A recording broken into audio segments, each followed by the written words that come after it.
Just need to know if people are coming in or not. And I have a hard time seeing that when I'm sharing my screen. So let's get started. And so yes, we had a very exciting week last week. I went to Ottawa. We took a tour around the Federation of Canadian Municipalities and found the Joan of Arc courtyard in the back where we can have some beautiful demonstrations moving forward, and went down to the West Block. Um, it was on a Friday, and I guess they had just started their March break. But we did get to talk to lots of different staffers that were going in and out. And a lot of them actually appreciated our message. And we had all the provincial flags set up, and they have these little tiny posts along the sidewalk. So I was able to put the provincial flag all on either side of where the staff and the MPs normally walk in. So it really looked beautiful.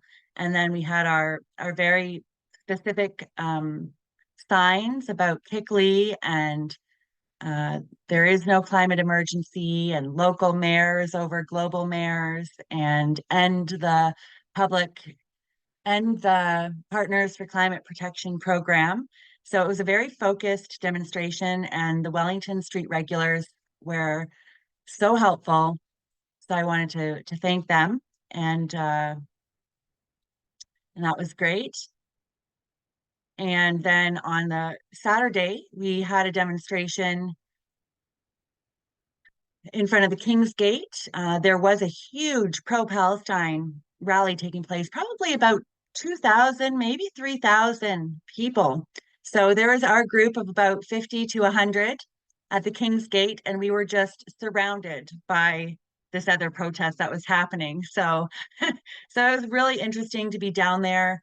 But we had Regina Wattell, who wrote the she's really taking down the COVID narrative right now, and she's also looking at the climate one too, because they're doing it all with computer models. So when it comes to science, we have the real hard data while they're basing it on computer models, right? So Jillian was there from Aurelia here, and a bunch of other ladies from rural Ottawa and some other places, which was great. And we had a great discussion after. We went to the Red Pepper, warmed up, and I did a presentation for them there, and just kind of I really like to present to different groups of people, because it helps to it helps to be able to speak this in a simple way to people, right? And we need to really make it simple for people. And I can see here that there's climate change warnings on my YouTube videos. so so that's and it's interesting, when you click on that, it'll take you right to the United Nations website, I'm pretty sure. So just giving everyone a rundown of my week. And we did an interview with Odessa. So if you're here after watching Odessa, thank you for coming and welcome. And that interview is up. And tonight we're going to get into the KICLEI step-by-step guide. And I'll walk you through that. And then we'll announce our upcoming deputation in Duro Dummer next Tuesday and Thorold next Tuesday, and go from there. So before I get into the KICLEI guide, is there any questions, or would anyone like to introduce themselves? We got a fairly small group, so it wouldn't take too long, and I just love to know where everyone's coming from. I'll stop sharing for a minute. Hello. Oh, we have Terry's here. Terry, welcome. Terry is the Action for Canada Ontario lead. We have Hi, Susan Maggie. from hi, we have Susan from Vancouver. We have a couple Susans from Vancouver. So there we go. That's great. I'll be out on Victoria Island, in Victoria, sorry, on Vancouver Island, May 28th. So if anyone wants to come down, that's at the We Unify event. And I'll be speaking, as will Artur Pulowski and um, Kirsten Nagel from Frontline Nurses. So they have all three of us down to do a presentation that day. So, oh, I just love the fire. Who's ever tuning in from there? Beautiful. That looks like some nice land to save. Yeah, we're in the Okay. teepee in Ontario. Oh my goodness, that looks so nice. Yeah, I was just saying I'm at my family farm and I haven't been up here in a long time. And just as soon as I hit Port Severin and you get into that Canadian Shield and you just the stress just melts right off of you. And I literally just want to go lay on a rock because it you know this is the land we want to save, right? For our future generations, not just for the elites, right? So, well, welcome everyone. Okay, we got 13 people in. So just feel free to say hi in the chat group. Let us know where you're coming in from. If you have any questions as we go through, I'm going to run through the KICLEI guide and then we'll answer some questions. So, with no further ado, behold, the step-by-step guide on kicking the UN, or ICLEI, out of local governments. Something that we can do all across Canada. So we've laid out a table of contents, and we do have a glossary of terms and definitions coming soon. So we should have that ready by next Tuesday. And that's going to really help with this guide because as we go through the guide, I'm trying my best to explain what everything is, but I want to go a little deeper into, what is the Federation of Canadian Municipalities? What is a deputation? What is a recommendation? What is an agenda, right? So kind of a little guidebook on tactical civics. And I think that that initial glossary of terms is going to help us out a lot just to really give us that base when we start moving into these step-by-step guides for each program that we want to uh, draw attention to in our local councils. So, so there's a little bit of a history of KICLEI, a history of Agenda 21, an agenda for the 21st century. And then we get into the municipal partnerships and UN directive programs. And a lot of that comes from the municipal primer, which I'll show you. And the Partners for Climate Protection program is probably one of their biggest programs that is pushing sustainable development, and using the rationale that there is a climate emergency and provide when putting it forward with a lot of benefits to the council, but not sharing any of the disadvantages with the councils. So these plans are getting adopted fairly without any pushback, and we want to help educate the councils and be the pushback to these programs.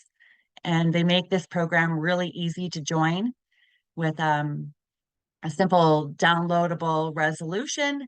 And next thing we know, our our municipal plans and official plans are being written by ICLEI. So tonight we will go through how to determine if your municipality is partnered with this program, the year of partnerships, and what the next step is to acquire the original motion. Because that original motion, the way it works in this whole fictional realm that we're working in is the original motion, those words need to be brought forward when we're doing our deputations on Agenda 21 or what they like to call UN directives. And So it's those exact words and with the date and everything that we kind of need to put before them and be like, hey, the council did this back in 1997. And you might want to reconsider it based on the disadvantages of this program and the fact that, your agenda seems to be taken over by a global agenda, not a local agenda. And it's has certain negative consequences, as well as liability falling on the council. So we can get into that. And then this guide also goes into deputations, the benefits of deputations, and the guidelines for speaking to council. I'm just going to let a few more people in here. Guidelines for speaking to council, finding it, some of the guidelines require you to speak to an item on the agenda. So what to look for when you're looking at the agenda. And welcome everyone. Welcome in. We're just going through the table of contents, so you haven't missed too much. We're just doing a brief overview, and then we'll get into it. Hello, Stacy. Welcome. Hello, Meredith. Everyone in here? Great. Okay, and then we'll go into the format of the deputation. And then we have a script, a slideshow, and a video that people can watch and print and read and view and practice and put this information into our brain bank so we can go forth and speak the truth and have it echo among the people, among the councillors, among the mayors, and then all the way up. So I truly believe that when we speak truth in a way that is effective and calm and professional, that is where we're going to see that mass psychosis break. And if we come in too aggressive, too hard hitting, then the walls go up. But if we can go in and just follow their process and make the recommendations after we've laid out the facts really well, then they're going to be more open to reconsidering it and looking into it for themselves.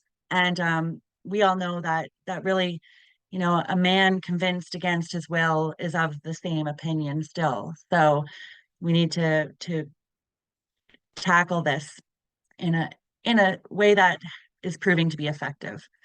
So we'll also look at what to do if your deputation is denied, and yeah, how to get the counselors on board, because they're the ones who really need to put forward the motion to rescind. And we're going to have a great example of that next week in Thorold with the first counselor putting forward a motion to opt out of the Partners for Climate Protection program. And then there is also a deputation archive of the deputations we've done to date, with a bit of a disclaimer, because we were learning a lot over the last year. And some of the things that we were saying, there's a little slight corrections in some of the statements we were making. And I just want to do my best so that when people are taking those deputations and speaking them forward, that we're speaking it forward with the most accurate information. So with that, the history of KICLEI, I think most of you know how what we've done to date. And we've gone in and done deputations, and we've had results when we spoke to Duro Dummer and had the official plan for Peterborough County delayed. And we've been over in Kawartha Lakes doing deputations. And now we're finally getting on to these UN directive programs. And that's kind of the next step that we're getting a lot of traction with. So most people know Agenda 21 is the United Nations agenda for the 21st century, not for 2021, although a lot happened in 2021. It's an agenda for the 21st century, and that Brian Mulroney signed Canada on in 1992. And once signed, Canada became a UN member state, a nation state, and in a sense, all of our towns and cities became to be abandoned and merged with others to form UN city-states. And what's fascinating, I went through all the municipalities today on the map, and all the main capitals of each province were some of the first ones to join the program. Okay, so they either joined in 1994 or 1995, 1996, 1997, all the main capitals, right? And so, of course, then they have an influence on the smaller municipalities around them, which have slowly joined since that time. So they're slowly merging with others to become part of these bigger, amalgamating into these bigger centralized settlement areas. And then, of course, there's many international organizations that our countries appear to be governed by, and the one that is kind of all of these, the UN, the G7, the G20, and all of them, they seem like they're so out of reach. But when we realize that there's an international organization called the International Council on Local Environmental Initiatives or Issues, it's actually initiatives. I need to correct that. We realize that there is something that we can do, and looking at all of their documentation, they have a huge focus on local. So they realize that the only way they can implement this program effectively in their agenda is if they get the local governments on board. So that's why we are pushing at that local level now, because this international organization is basically the main consultant group for most of our towns and cities in Canada and drafting all of our plans. So this program, the International Council on Local Environmental Initiatives, is working with the Canadian government to fund the Federation of Canadian Municipalities UN directive programs, and there are a few of them. And we're focusing right tonight on the Partners for Climate Protection program. So although it's funded by the Canadian government and ICLEI or the UN, the FCM and the Government of Canada accept no responsibility for them. So it's right on their website. They hold no liability for this program. So this is a huge thing we can be pointing out to our counselors, that our counselors are the ones being asked to endorse this, and they're the ones with the choice on whether they endorse it or not. So most of you know that about the municipal primer sent to all our municipalities in 1994, promoting sustainable development through local strategic action, and how on page 9 is a flow chart of how Agenda 21 is being implemented through Canadian municipalities. And oh, Maggie, good. It's like, where is the picture? Yep. um, can you just back to that one comment that you just made about like the liability factor, because I think that's a huge one, right? Is when if the counselors are the ones that are liable for this, is there any specific point, and maybe you're coming to it, so I'm sorry if you are. Is there a specific piece of documentation that you found where it does show who the liability for any of this loss or whatever's going to happen, like that it does sit on the counselors?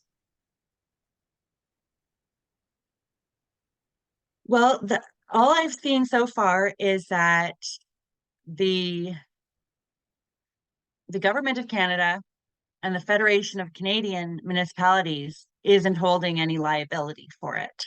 So, Because I'm wondering if to me, there's that any, means, sorry. go ahead. Go ahead.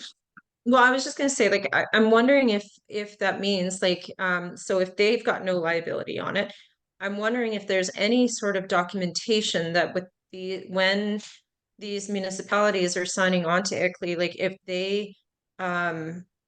if there is a release of liability to them as well, that's like within that document that they've signed, or if there is an official document that they've signed.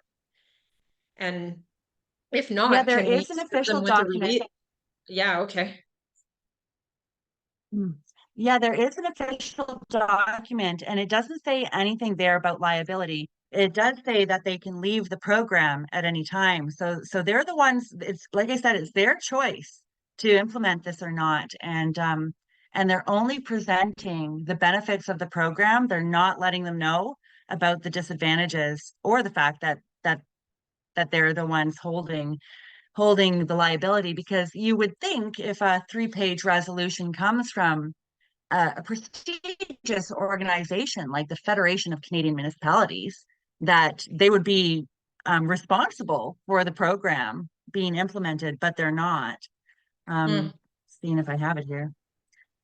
And we are having a meeting next week to draft a notice of liability specifically for for the for the implementation of this program. So that is coming. I've never been a huge proponent of notices of liability, but I think in this case it's very specific, and and the harms that are caused are pretty clear. So yeah, I'm just looking at the resolution here and I'm not seeing anything about waiving liability, just the benefits. Just the Benefits and benefits. And there's no responsibilities. fine for them to leave or anything like that. Like, Nope, huh. nope, no, they can leave it at any time. I think that So because our town councils are corporations now, service corporations, not public bodies, I think that puts them into a position of liability. So I think you can sue them for poor judgment because they are corporations. That's how I understand it. So you can use the letters of Okay. liability because of that. So in other words, if they do something that Mer harms you, they owe you. yeah, and that's the conversation we want to have too. You know, the more I'm reading it, I'm seeing that they are the council is still the governing body of the municipality. So, and and they're still called the council of the corporation of the city, right? So, and that is why, like when I'm watching over in Thorold, and I'll get to you in a minute, Meredith. Thank you for having your hand up. I see that. I see either presenting the program there, and the counselor asked, in a sense, well, what's the cost? You know, like it says it's free. What's the cost? Well, it's gonna take, the staff will have to report annually, um, and the counselors will be asked to endorse, the actions of this program moving forward. So to me, the fact that they're being asked to endorse the program shows that the council is still in control. So I realize that there is a corporate aspect to the municipality, but um, it does say that the council's duty is to represent the public and consider the municipality in its decision making. So I think that there's something we can still work with what we have in the council, but we can have a conversation about that. Meredith, go ahead. I never know whether to lower my hand or unmute first. Sorry, I was late. I didn't realize, I totally forgot the link was in the last Substack, so my apologies. So I wanted to ask about the NOL. So is this going to be a proper 3 notice process? I'm not an expert in drafting it, but we have people who are Okay. going to help me draft it. So we'll put the information in. And if you would like to have some input into that, if you know more about notices of liability, then Well, we've been doing a Zoom course on Thursday nights, learning kind of about contract law, and I'm actually in the process. I'm fighting with bylaw right now over a sign we have on our front lawn. So we're doing that three notices, and then hopefully we'll get to an affidavit of truth, and then that will close out the process. So I just wanted to ask about that. Why is it asking me to confirm my speaking That would be language? great. I think that Um, the meeting, Terry is setting that up with us. So yeah, we'd love to, yeah, because I think we'll there's, just get an initial start and then maybe we can bring it forward at a future meeting and get feedback and yeah, because there's a gentleman, he's absolutely brilliant in contract law. He's actually Iranian, and he worked in international business, and that was what he did. So he knows contract, like, and I mean, this guy hasn't filed income tax in 20 years. He challenged the CRA. He actually put a lien on a CRA agent's home and got them to back off. Because I mean, as wow. this goes down too, I mean, depending on how, for lack of a better word, hostile they want to be, I mean, we can get into, throwing out the Clearfield doctrine and all these kinds of things. Like there's so much that can be used. Yes. So yeah, I just thought I'd throw that out there, and putting things in the form of questions, because like anything, right? If you make a claim, the onus is on you to prove your claim. Whereas if you ask a question and then they answer, which is their claim, it's on them to prove it. Yes, yeah, I was listening to that. You can put a whole bunch of questions in.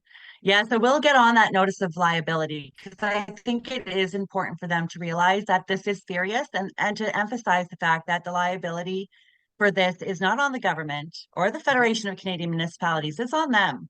And And that we they can can be clearly held demonstrate, personally liable, not yes, only the corporation. And that's what we've done with bylaw.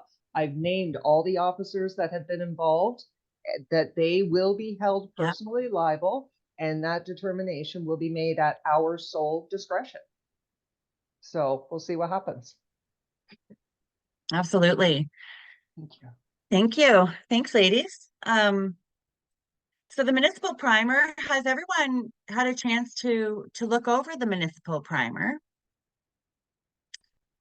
I kind of put it in here as exercise one is to print, read, highlight, note the municipal primer. It's a 40-page document, and I just think different things will jump out to different people. So for me, when I look at it, I'm looking for keywords, right? And but I know that there's a lot going on with our water rights as well. And I think that people with an eye for that would see a lot of other things jump out in this municipal primer at them.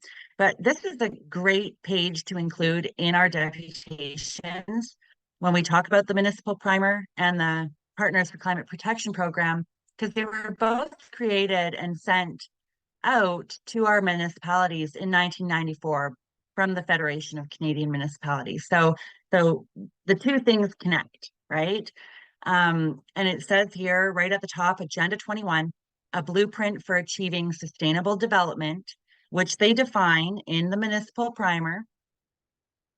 And it shows that Agenda 21 is being implemented through Canadian municipalities, and that in their means of implementation, they're providing information for decision making.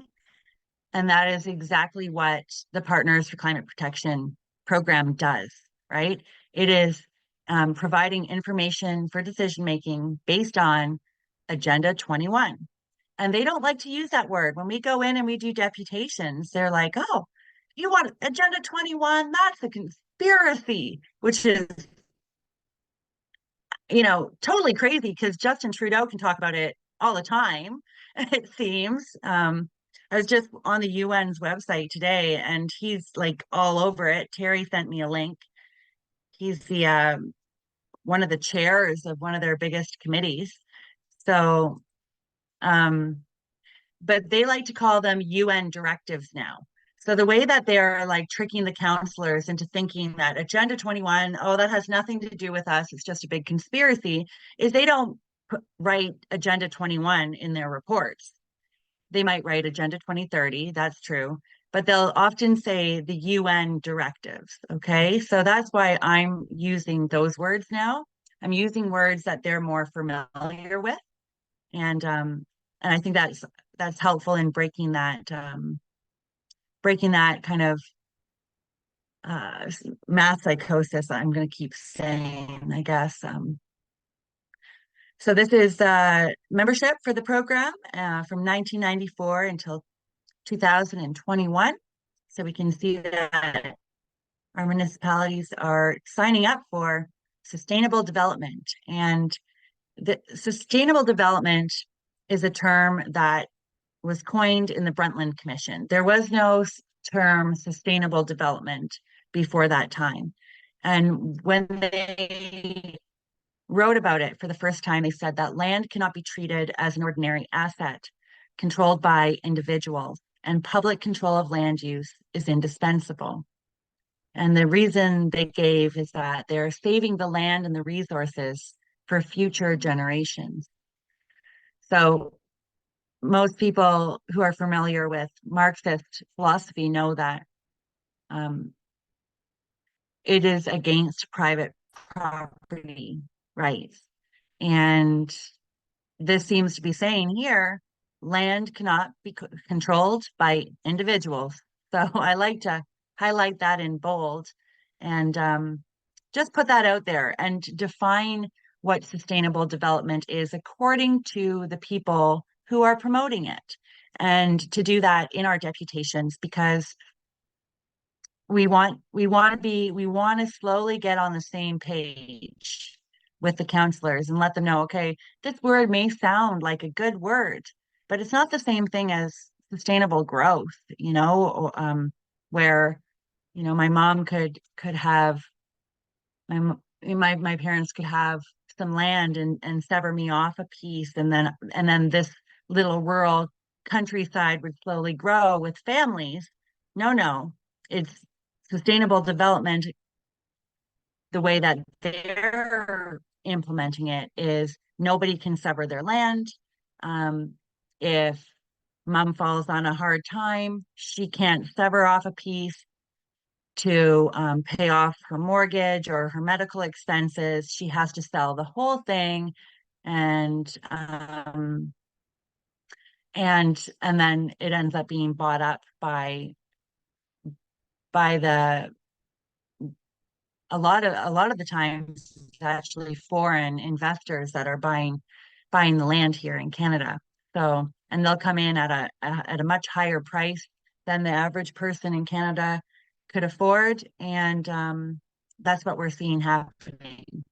So sustainable development is really leading to a restriction of private property rights and population growth being driven into the cities, and our small towns dying, and tent cities popping up, right? So we have 30 years of examples of how this hasn't been beneficial for Canada and our small towns and our big towns. And their entire rationale, and it's really important to know what their rationale is, right? We don't need to go all over the map and pull out everything they've said. Their rationale is in their joining resolution for the program. And basically, it states that human activities have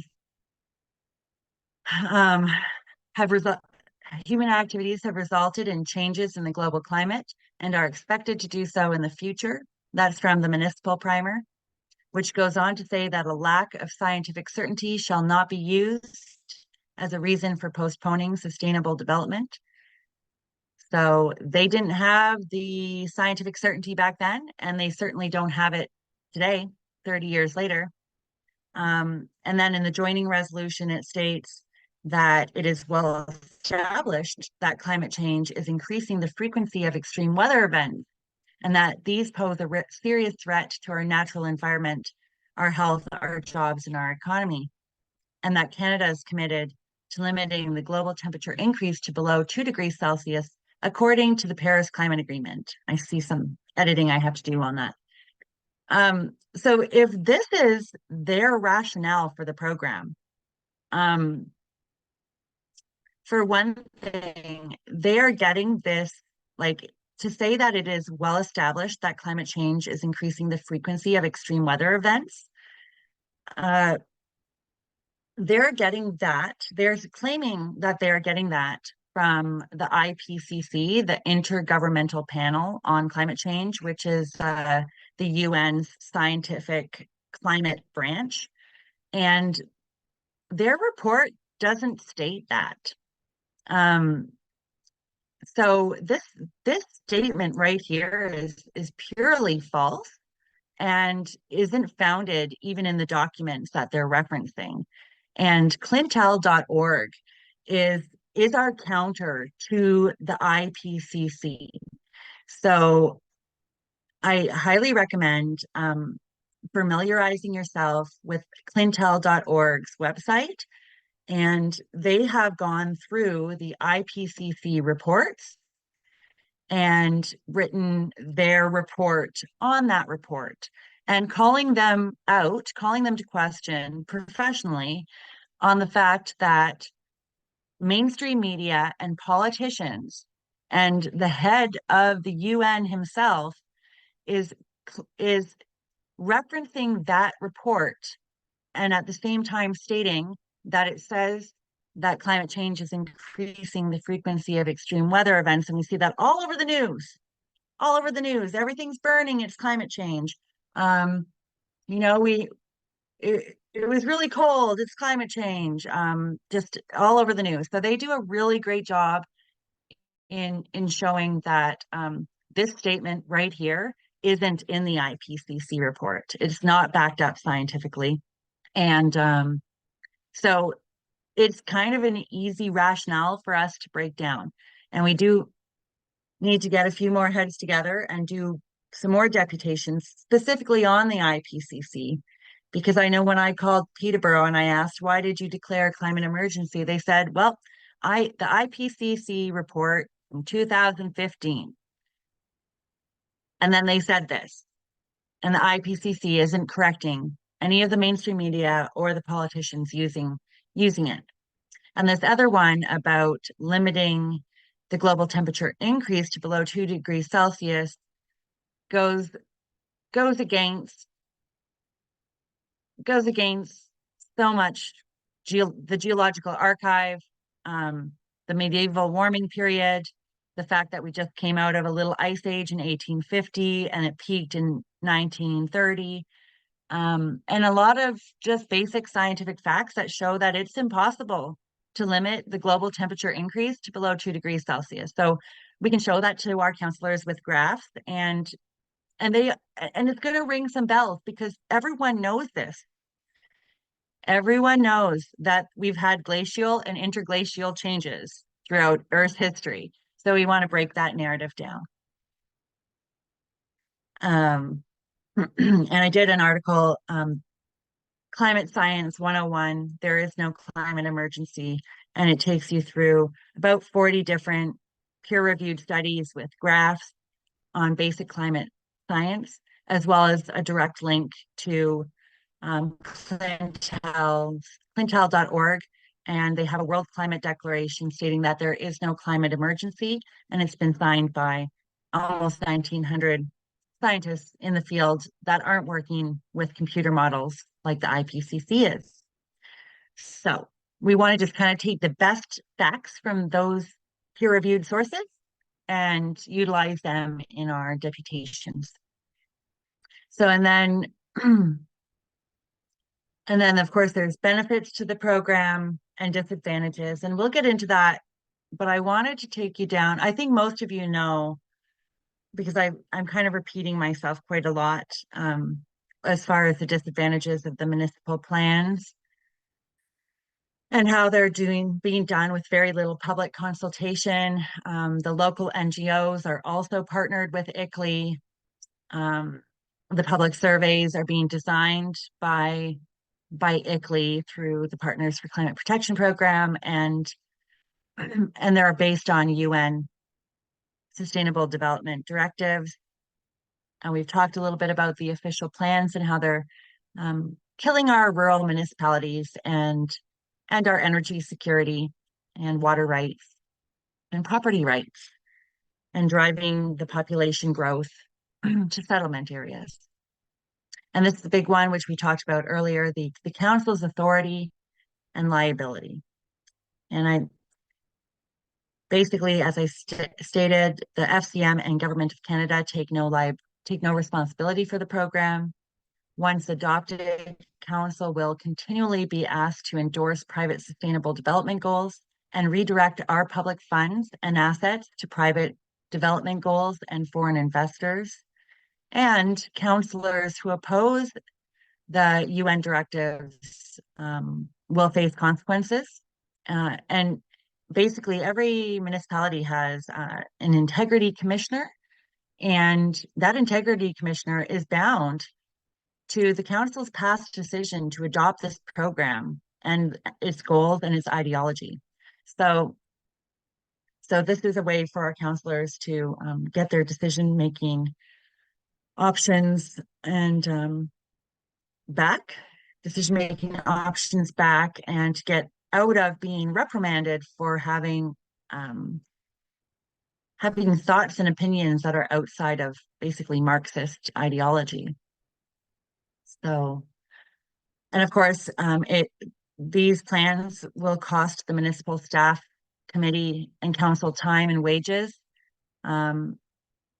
assessing, reporting, reviewing, endorsing, and implementing these UN directives, as opposed to local projects and things that our local municipalities truly need. So Meredith, let's take a couple questions, and then I'll go into how our municipalities join and how we can find out if our municipality is partnered. Go ahead, Meredith. I'll be quick. I was just, because I have our climate declaration here, and it said here that everything that they do needs to be assessed with the climate lens in mind. So your reports need to be generated. So you're talking a lot of time, a lot of resources, and a lot of these staff, they're paid by the hour. They're not on salary. Yeah. So I think it would be significant costs that way. So thank you. And you're right. When I print off Peterborough's environmental committee reports, it always says on them that there's no financial, I don't have it here, cost, or I'm going to paraphrase the last word there. Yeah, that there's no financial obligation in accepting the report, which is like, for the counselors, to them, that's what they're looking for. It's like, okay, the environmental committee, what do they do? All right, sounds good, guys. And the main thing they're looking for is, was there a cost to the program? Because that's their fiduciary duty. And it always says that there isn't. But I'm looking at the names who signed off on that report, and their names are on the sunshine list for Peterborough. So they are making, over $100,000 a year to do these reports and put them before our council. And you're right. I was looking at Meredith, you're in Brantford, your agenda for next week. And in all of them, you can see what they have, like if there's any environmental or climate considerations, right? On all the agenda items. So they have to look at everything through the climate lens now. Great point. Any other thoughts before we go on to the next section? All right. So adopting the program, like I said, it's really easy. A clerk or counselor downloads this pre-drafted resolution. I'll show that to you. It's on their website. It's a 3-step process. Can everyone see that? Everyone see that there? Okay, so this is what comes before the councils. It looks fairly good. It says that the program was began in 1994, so it must be a well-established program. It's only the selling points of the program, the member benefits, right? And we see that one corporate staff and one elected official are asked to sign, and they oversee the implementation of this program. And down here at the bottom, what I like to point out to them is that they can leave the program at any time. You can always leave. So that to me, when we're talking about the liability thing, it's like they're giving the council all the, like, it is completely on them. But what they're not doing is letting them know what the disadvantages are and the harms of the program. So that's our job, right? Our job is to go in there and educate them on what the harms and disadvantages of this program, and to lay out the fact that their supporting rationale isn't holding up 30 years later in light of the science that we have available to us. And the fact that the computer models that they were basing it off of have significantly overestimated the warming that we would see. So I'm going to go back here. Okay, so like I said, that this comes before the council. They accept it. They have an elected official and a corporate staff on file. It is mailed to the headquarters in Ottawa. And then the Federation of Canadian Municipalities Partners for Climate Protection Program secretaries begin working with that elected official and that corporate staff to download new municipal plans, public surveys that are in favor of sustainable development goals. And then all of a sudden, that's all we see. All of our municipal plans are filled with the UN directives.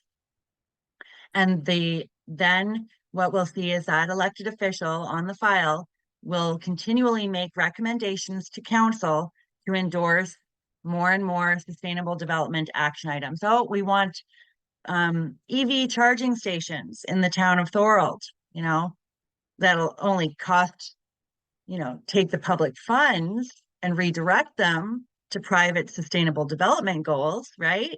So there's an example of that. And they just try and slip it in. And so we need our counselors to wake up to this program so that they can be mindful of all of this.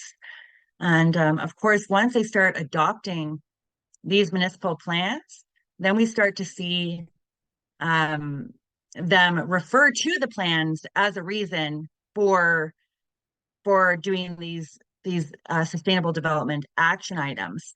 And what I'm going to point out when I'm in Thorold, because I've been watching, and they've been asked to put EV charging stations into their strategic plan before the strategic plan is even drafted. And the councillor was like, that seems like you're putting the cart before the horse here. Let's do the plan. And if it comes into the plan, then we'll consider it. So I like to point out over in Kawartha, one of the best things that's come out of Kawartha is all of these back and forth on public record now. So we can really see where their mind is at, right? And I'm going to show this to you. So they were doing a motion to end future natural gas infrastructure into the second largest municipality in Ontario. So, and it's a rural municipality. And they're really trying to pull everyone into the city of Lindsay. And it's not even a city. And it's just sad what's happened there. So this is my deputation on their strategic plan a couple weeks ago.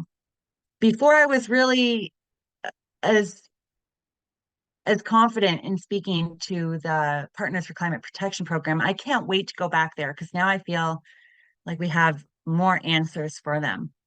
But this was her answer. And hopefully everyone can hear it. Because I called her out.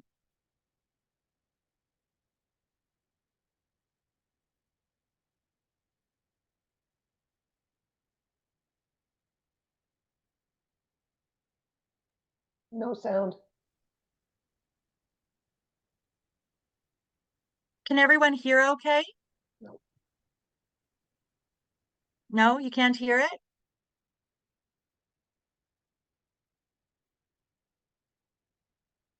No, can't hear it. Hold on. Maybe if I pull it up in YouTube. Oh, I think I know what I need to do. You have to share screen. I need to like, share the sound. audio. Do Like, need yeah. action, but this Yeah. is a Now you can stepping hear? stone. And You could hear that? Yeah. Yeah. Okay. climate change deniers everywhere. And Name calling. and, and even the government of Ontario and the federal government, they're moving towards nuclear because of greenhouse gas emissions. And I understand, yes, we do need energy, but this is a stepping stone. Stepping And stone. and gas is just not the wave of the future. And the world is burning up, and if people don't realize this, it's not all arson like some people would say. It's climate change. Look at Greece, look at everywhere. It's anyway, Quiet. it's real, folks. Climate change is real. And so this is a step towards helping lower our greenhouse gas emissions. We have the Healthy Environment Plan, which The environment also plan. has adaptation in it. And we're going to have to adapt to all the changes that are coming forward because of climate change. We're lucky here, but other areas have not been so lucky. And who's to say that we don't get a big flood? It can just, that's part of climate change. It moves around, and we get these huge rivers that just sit there, atmospheric rivers, and then they just let go, and they rain and they rain and they rain and they flood. So it is real, folks. And this is just a step. I realize we need, we already have gas. So this is like to stop expansion of gas. And this is a stepping stone. So I hope you'll support the resolution from through Richard Hawley and the Environmental Advisory Committee and all their hard work that they've done. Thank you. Thank you. So checking the chat there too. I'm angry. I can't even listen to that without being angry. How do you not keep it? How do you keep yourself together there, lady? Was she a So- counselor? I missed that. Town councillor? Yeah, she's a counselor, and she's clearly the counselor on the file for this program, right? Yeah. Like everything she said was one, like she started off climate change deniers, like, okay, name calling, right? And then, climate change moves around in the sky and forms atmospheric rivers, which can rain down on us and cause a flood. I was like, oh my gosh, it's like Noah's Ark, right? And that's why I called this article "The Sky is Falling," and I sent it to the counselors and everything, because when I went in and talked about their strategic plan, it was like, okay, so you're basing your strategic plan on a 30-year-old document from an international organization with outdated theories. and but we didn't keep it together. You can't hear it through this audio, but the crowd did not hold it together very well when she was speaking. We're learning anyway. But yeah, I wanted to point out there that she said we have the Healthy Environment Plan, right? So going back to this article here, oh, where am I? There we go. Once they adopt these plans, this partnership, I should say. Oh, okay, Stacy has her hand up. 1 second. Once they adopt this partnership and they start adopting these plans, then their reason for taking away our energy security, natural gas, which doesn't even have high emissions at all. Their reason for doing that is then, well, we have the Healthy Environment Plan. They won't go back to, the Partners for Climate Protection program and the fact that they've adopted that program.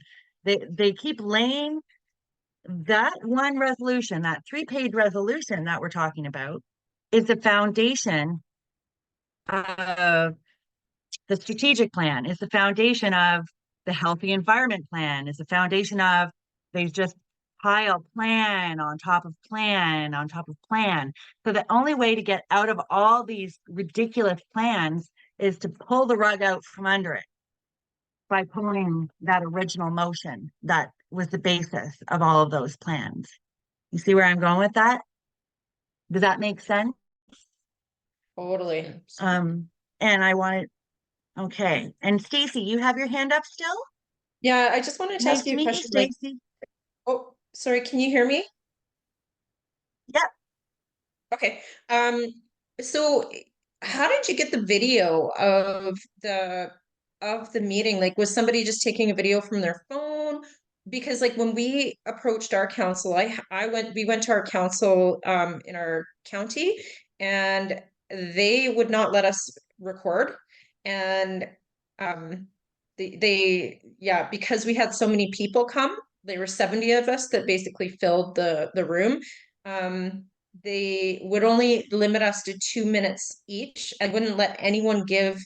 I was speaking on behalf of the whole group. They would not let them give their 2 minutes to me and refused to let me speak. But I wanted like video coverage of that. But I'm like, I don't know, like, so they're letting you video, or are you just doing it? Yeah, they're letting us video, but the way I'm pulling, I find it so much better to pull it off of their own website. So I don't know if you can see this here. This is the City of Kawartha Lakes website on YouTube. Do you see that there? Yep. And you know, if I go down to their special council meeting here and I full screen that one, and then what I'll do is I'll screen record it and and get and get the video off of it that way.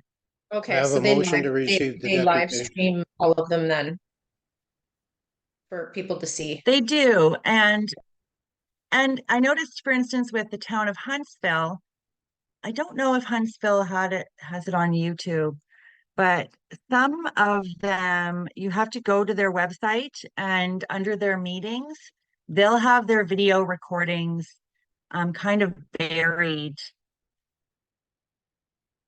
there. So you can still get them. So you got to just dig a bit. Okay.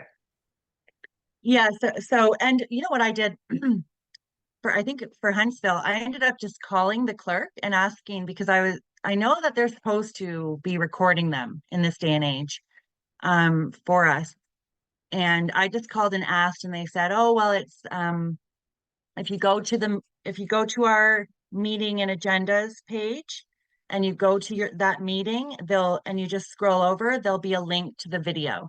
So I went over and I got that, and then I screen recorded it on my phone. So most of our phones have a little drop down now where we can drop it down and press this little, oh, this is an Apple phone. And if I just press that little button right there, it'll turn red. It'll turn red, and then it's screen recording. So I'll go to the YouTube clip that I want to get, and then I can pull it off there. Yeah, there's a few little tips when it comes to the technology that I'm learning that helps too. It really helps, you know, to get this stuff on public record. The other one was the mayor in Kawartha Lakes, and he said, Jeff Armitage asked if he knew about the Global Covenant of Mayors, and the mayor said that he'd never heard of them, which I find fascinating now that we know that he's, you know, a member of the Federation of Canadian Municipalities, and it's their most prestigious, you know, mayor program, right? I'm sure that the mayor doesn't know. So we do want to get as much as we can on public record. And as you go in more and more, some days you're not going to feel like you get very far, but sometimes those meetings are the ones that you actually, looking back, will find the most damning information to put forward in the future. So it's never really a waste. Okay, so acquiring the motion. Now, I was on a live last night and took everyone to the map and it was gone. And I woke up this morning and thought, oh my goodness. So I need to update this link because they have removed the map from the Federation of Canadian Municipalities website.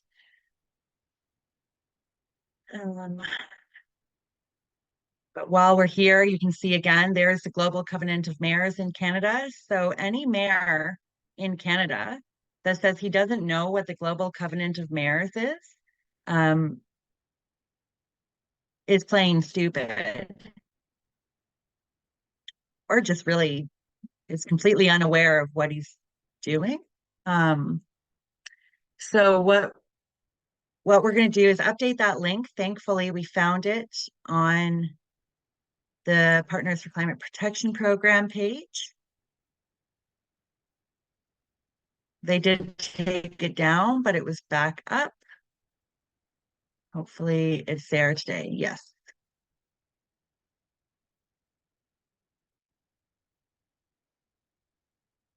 Loading data. Okay. So I woke up this morning and I was like, I better get all this information. So I went through every province and I recorded the year that every municipality partnered. And it was quite the morning. I was like, I better do this because if they take this information down, it's going to make it so much harder for all of us. So, is anyone not sure if their municipality is partnered? We can zoom in on your municipality if you'd like. And don't be shy. Well, Okay, I'll just zoom in. Maggie, Go ahead.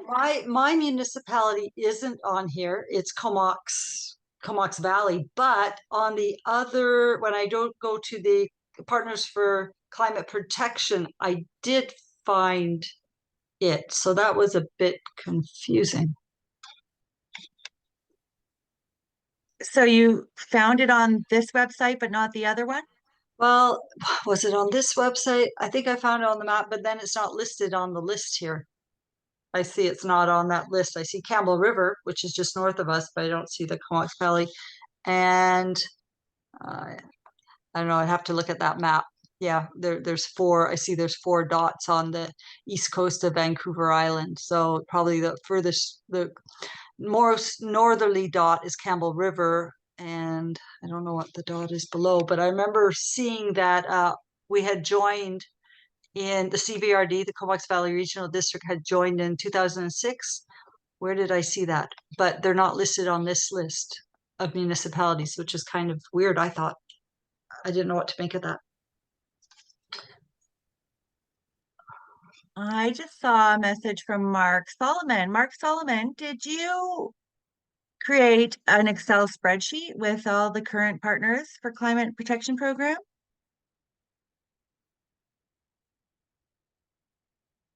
If you did, thank you. Thank you so much. Yep, 538 entries. I'm just looking at the messages there. Not everyone on the list shows on the map, and many do not include the year. Okay, so Port Coquitlam, please. Okay, we can look at that one. Okay, so let me look up. Thank you for the Mark. Thank you so much. I was just thinking about that today, how much work that was going to be, and I really appreciate that.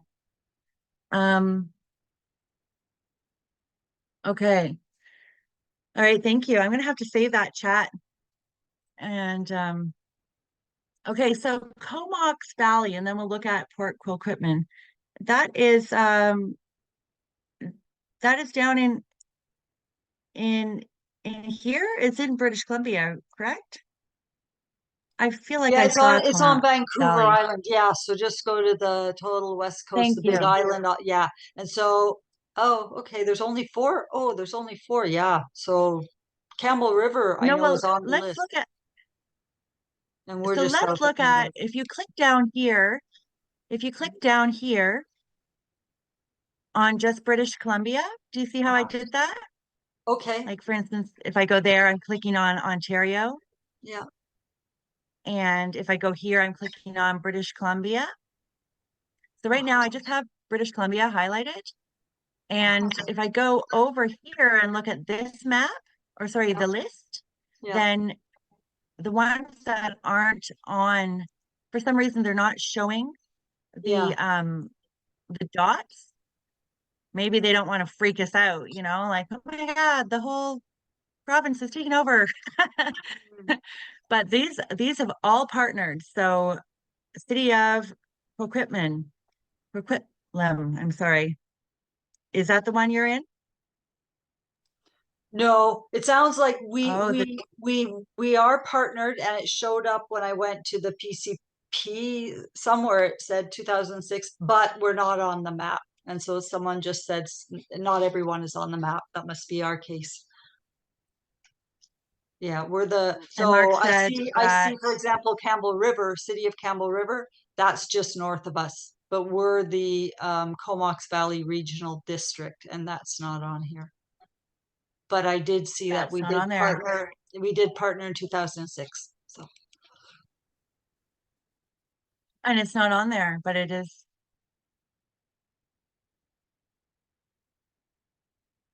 Comox so Valley, there you are. Yeah. So how did you find out that you were oh, okay. 2006? Okay, there we are. How did I miss that? How did I miss that? Yeah, okay. How did I find out? I followed the steps that we talked about Okay. 2 meetings ago. Yeah. Okay. Great. Did Thank you you. contact your clerk? I did. And I did, and he sent me a little summary of the meeting. So I emailed again and I said I want the full minutes and just what you asked for. And I see he's emailed me back. I haven't had a chance to check it though. Yeah. Oh, Yeah, sorry, the I staff are actually, accidentally dropped off the call, you but know, it's me from Port Coquitlam, BC, and so they're not a dot, but they are members. Then, damn it. Okay, doesn't show the year though, okay. right? So, how do we find out the year? So yeah, so let's jump back over to the guide here. Um, so what we want to do is once we determine that we are on the map or on the list, we want to get the year of partnership, and that's why having a dot there is handy because then we at least know the year, which is going to help us help the clerk to find the original motion. So what we can do is to contact our local clerk's office. I like to call and I like to start a nice friendly relationship with the clerks and follow up with an email. So some people on the call a few weeks ago weren't comfortable calling, and I recommended that they can email. And an example of the request would be that you say hello and you say, the council of this is how I would write it anyway. The council of the corporation of the city of Peterborough adopted a bylaw or resolution to join the FCM ICLEI Partners for Climate Protection Program in the year 2000. Please provide the wording of that motion, the exact date that it was passed, the elected official on file, and if possible, the corporate staff on file. They might not be able to give you the corporate staff name, but they will have to give you the elected official's name. Now, if you don't have the year, and even if you do have the year, it might help to include in your email a a link to the PCP membership page, just in case they're not familiar with it. Because like I said, there's only one corporate staff on file, and they seem to be like somewhat sneaky about this and about how they're getting all of this through. So it might help to show them, it shows that you're a member of this program, right? And this is, and give them the link to the resolution, what it looks like, so they know what they're looking for. And does anyone have any questions about this? So about this information, would you like me to open any of these pages and so on? I was just thinking that if your regional district is joined up, then that includes a bunch of towns within it. And how did they do that without the councils approving it? Or, did people have any say in it? It might be hard to find the resolution for the regional districts.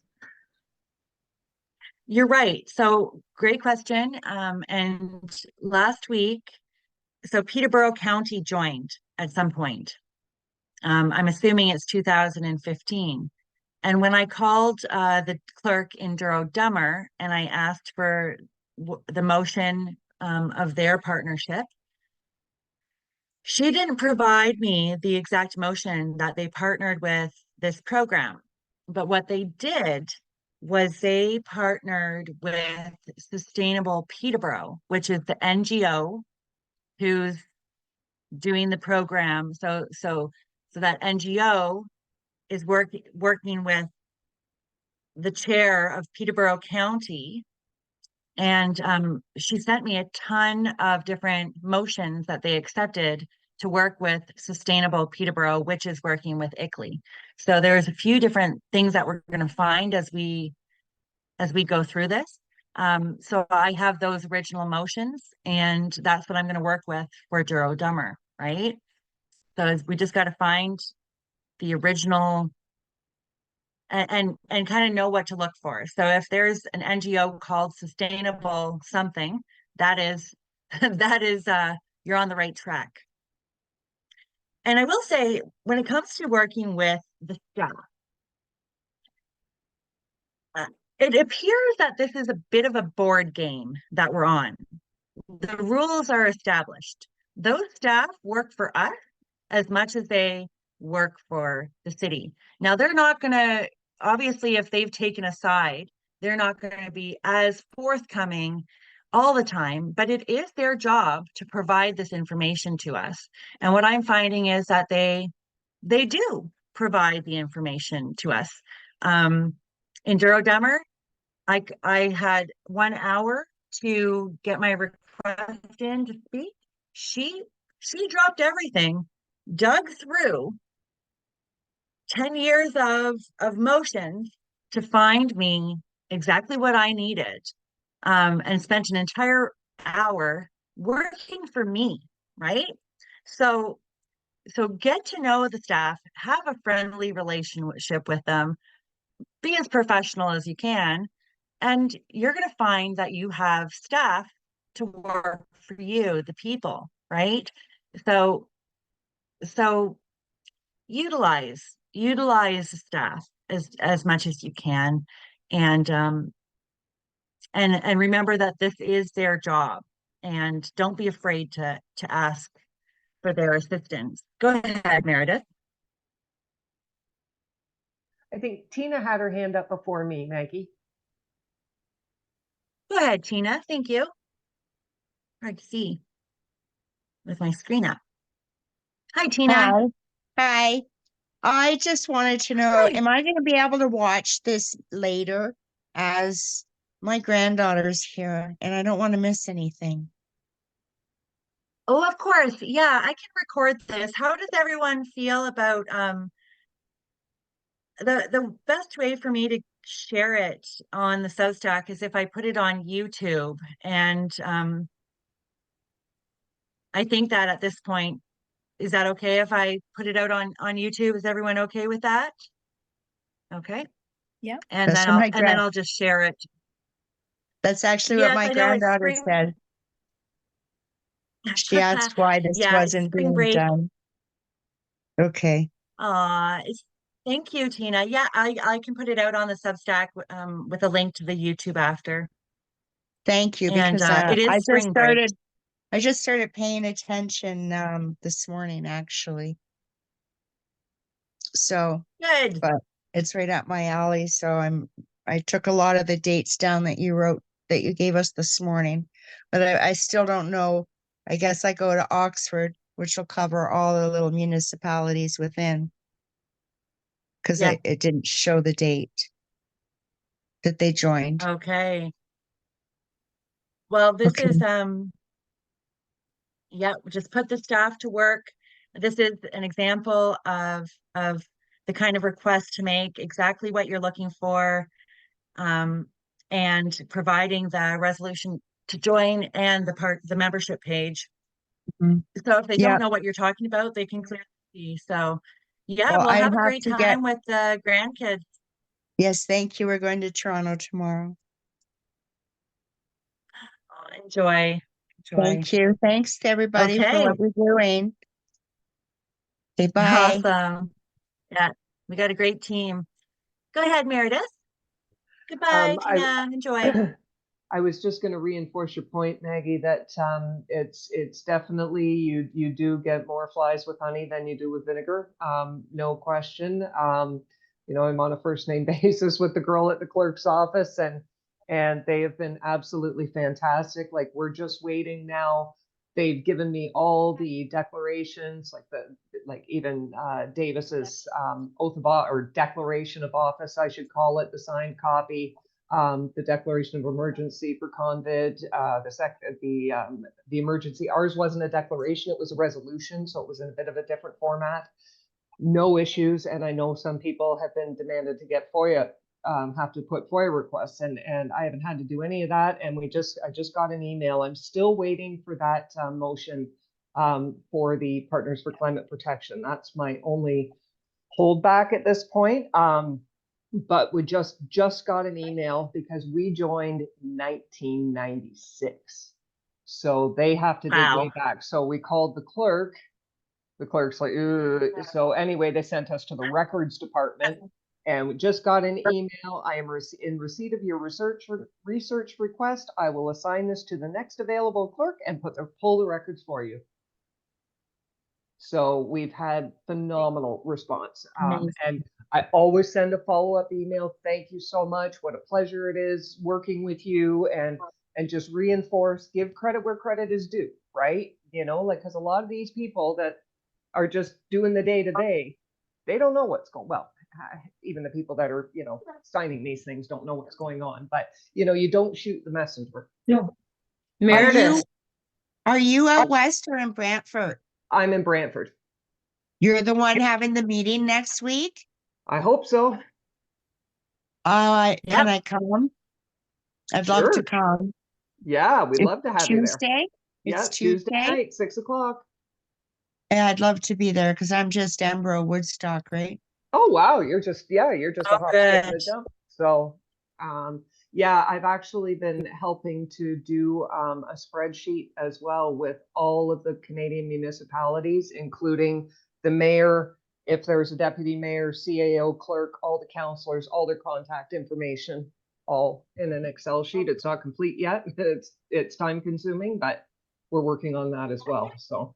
May I ask a question? Do you have to be in the area that you're bringing the deputation, or can you do adjoining areas?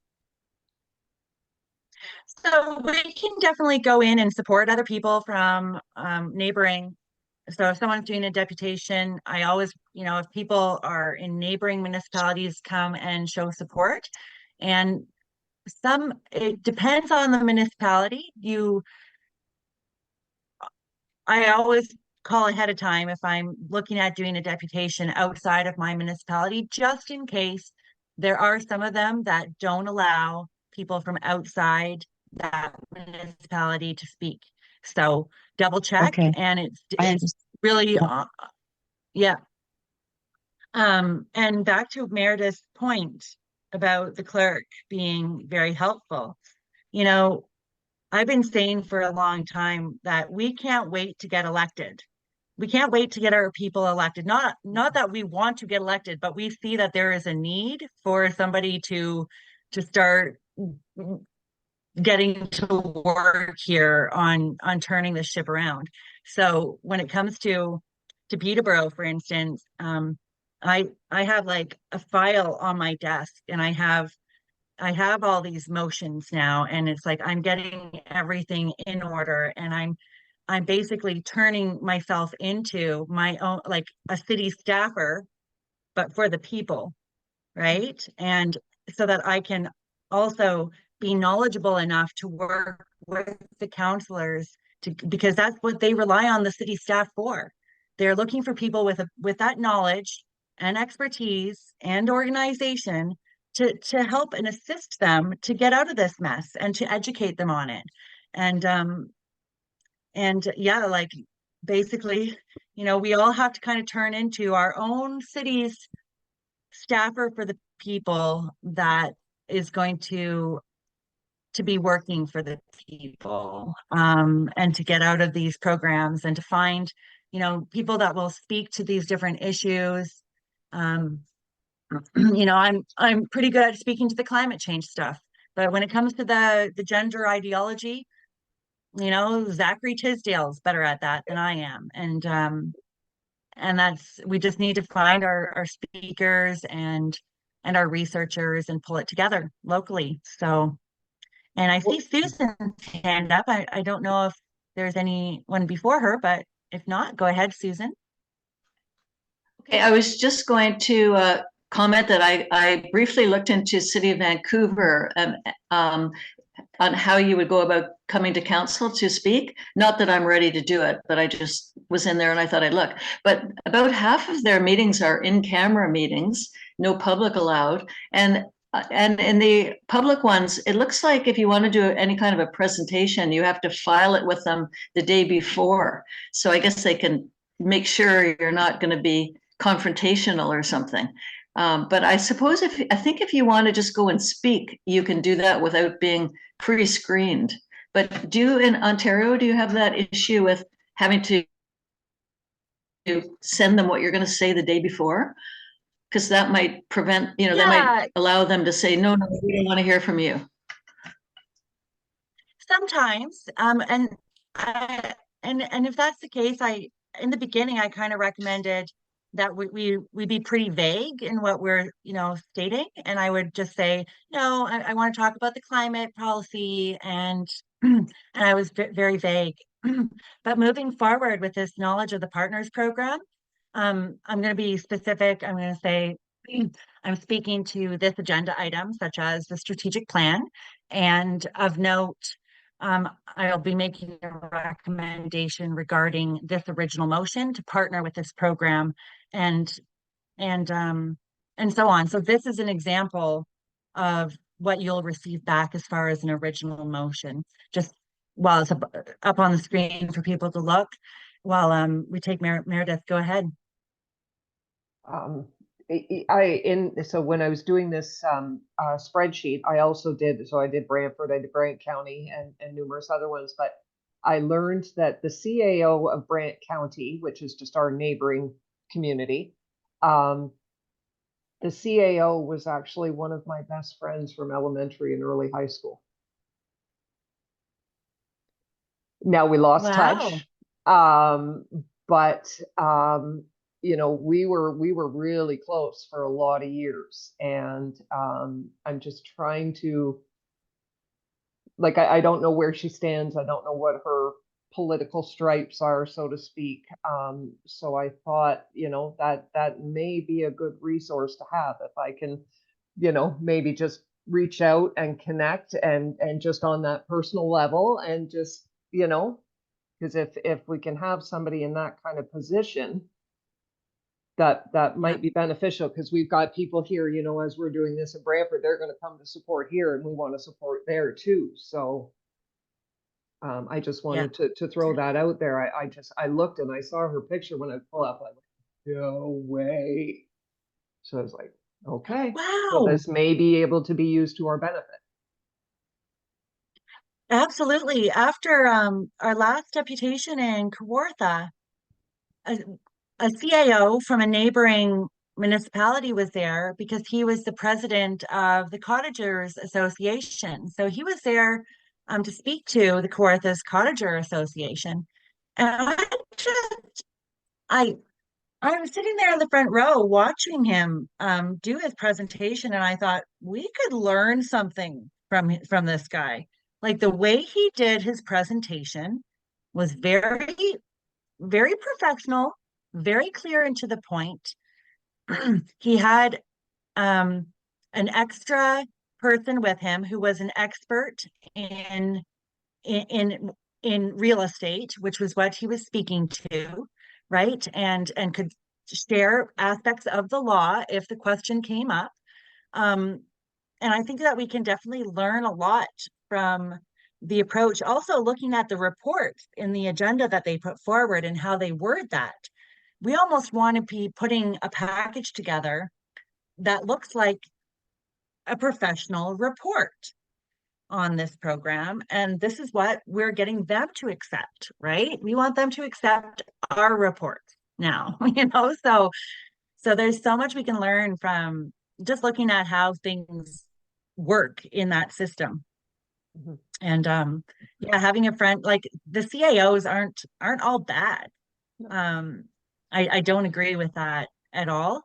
I definitely think that they are trained in a specific way of doing things. And I think many of them are starting to see over time that maybe we should look at doing things differently. And they're waiting for us to come in there and let them know that we want a change. So now I should continue on. I don't want to keep you guys too late. But all of your municipalities, like I said, will have different ground rules for speaking to council. So if you go to the municipal website, you will find under the city hall a link to speaking to your council. And this is an example of that from Peterborough, I believe. Yep. And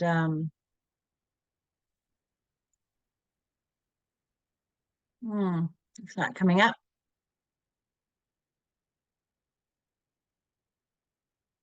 Where is it here?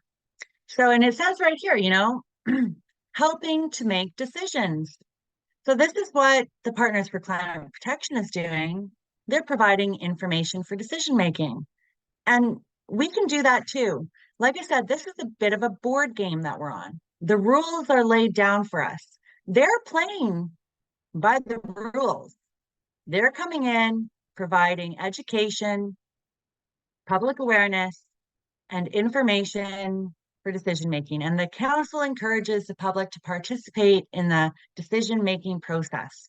So that's why I say deputations are our civic duty, right? And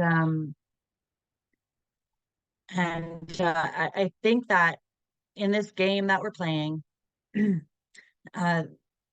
trouble is the reason why we're in this mess is because we didn't know what the game was, and we didn't know how it was being done, and that I look around and everyone's complaining and outside the city hall protesting, but nobody's bothered to go in and figure out what the rules are in order to get the changes that we need to see. And it's because it's a lot of work, right? People don't want to get into the boring nitty-gritty paperwork, but that's how this game is being played. So they have little drop downs here, speaking at council meeting, and little guidelines. So this is specific to Peterborough. Each delegate gets 5 minutes. You get to speak to a single agenda item. And so on. So the meetings are live streamed and video filed in the archive. And for Peterborough, your request must be received by 11 a.m. on the day of the meeting. So And if you have questions, you can contact the clerk, and there's a delegation request form. And let me just pull that up.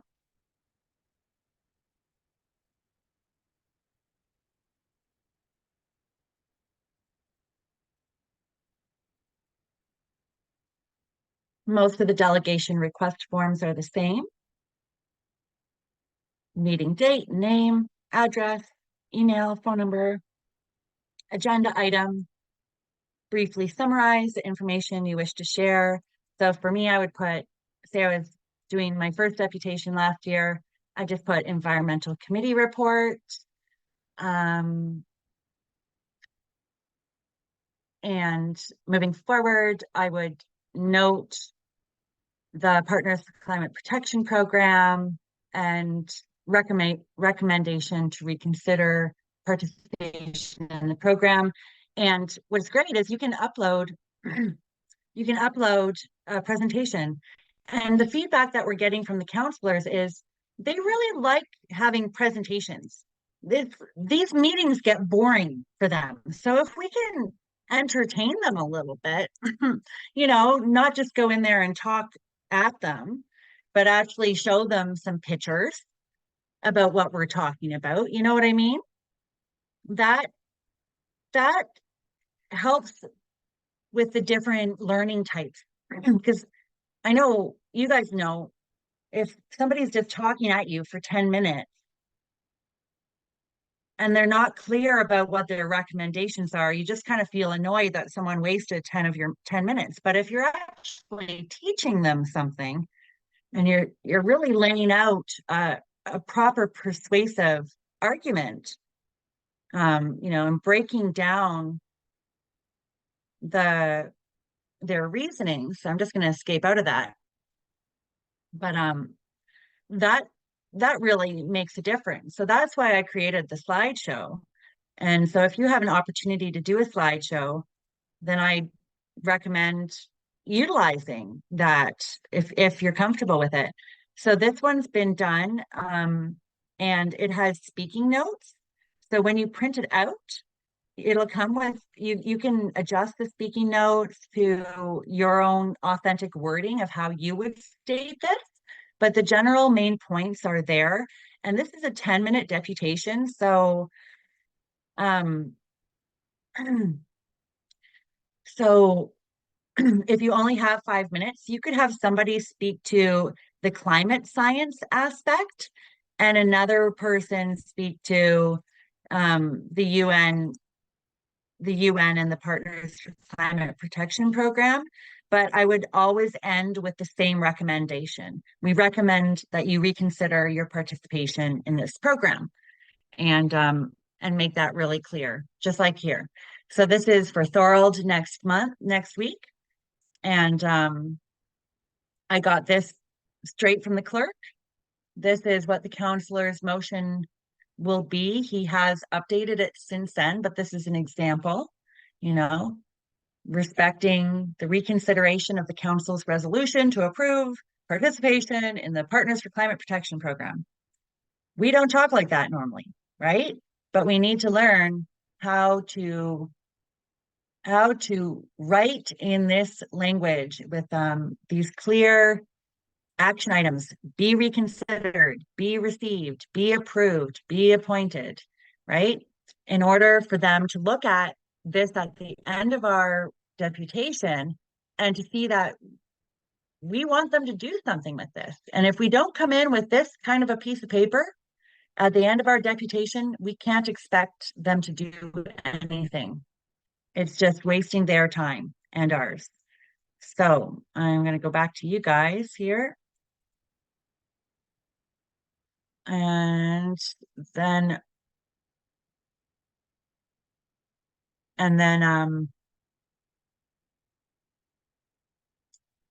see where I want to take it next. But I think we should probably try and aim to close by 9 o'clock. So how do I find you all? Stop sharing. I'm just stop sharing for a minute. How is everyone doing? This is a lot of information and want to check in with everyone. I feel like I'm talking a lot and I like to listen too. So, um, Catherine, thank you for sharing all this information. I can only see 5 of us on the screen, but how many people are in here? 17 people. Hi, guys. A lot of action in the chat group. I do have examples of my slideshow that you can use for reference. That's right. So everyone, what I'm showing you is on my webpage. So I'll put that in the chat box for everyone. So that slideshow is available. It's on Google Slides. You can take it, duplicate it, print it out, look at the speaker notes. There's also a recording of me doing it. So you guys can listen to it. You can look at it. You can read it. You can speak it. You can practice it. You can move it around in a way that makes more sense to you. I do recommend a certain format, which I'll show you, and that will just follow a logical order because we're breaking down mass psychosis, right? And the only way to do that is to show them how everything connects, their supporting rationale, their aim, break that down and walk them out of it and show them the disadvantages of the program and how it's affecting them as counselors and their decision-making options and their ability to truly represent the public, which is their job, and and and so on. So that format is designed to break that mass psychosis. There are a couple questions, Maggie, Monique, and Mighty Mouse. Hi, go ahead. Hi, okay, it's Monique here. So do you recommend, or if you can't get on the agenda and do an actual, like, speak to the council, is it possible to possibly create a really awesome presentation that can be emailed to the mayor and the councilors? Because I've done that for some of the bills that they were trying to push through, and they did reply. So is there a way to actually do this via email versus an in-person meeting? Yes, yeah. So for instance, in Thorold, I did a presentation to their environmental committee. And even if I hadn't, I do plan on being there next week and speaking. And we need 2/3 of the council to vote yes to reconsidering this motion. And so I might drive all the way to Niagara and not be able to speak. So I'm doing my best ahead of time. And I emailed them ahead of time and I said, I did a presentation to the environmental committee on the Partners for Climate Protection program.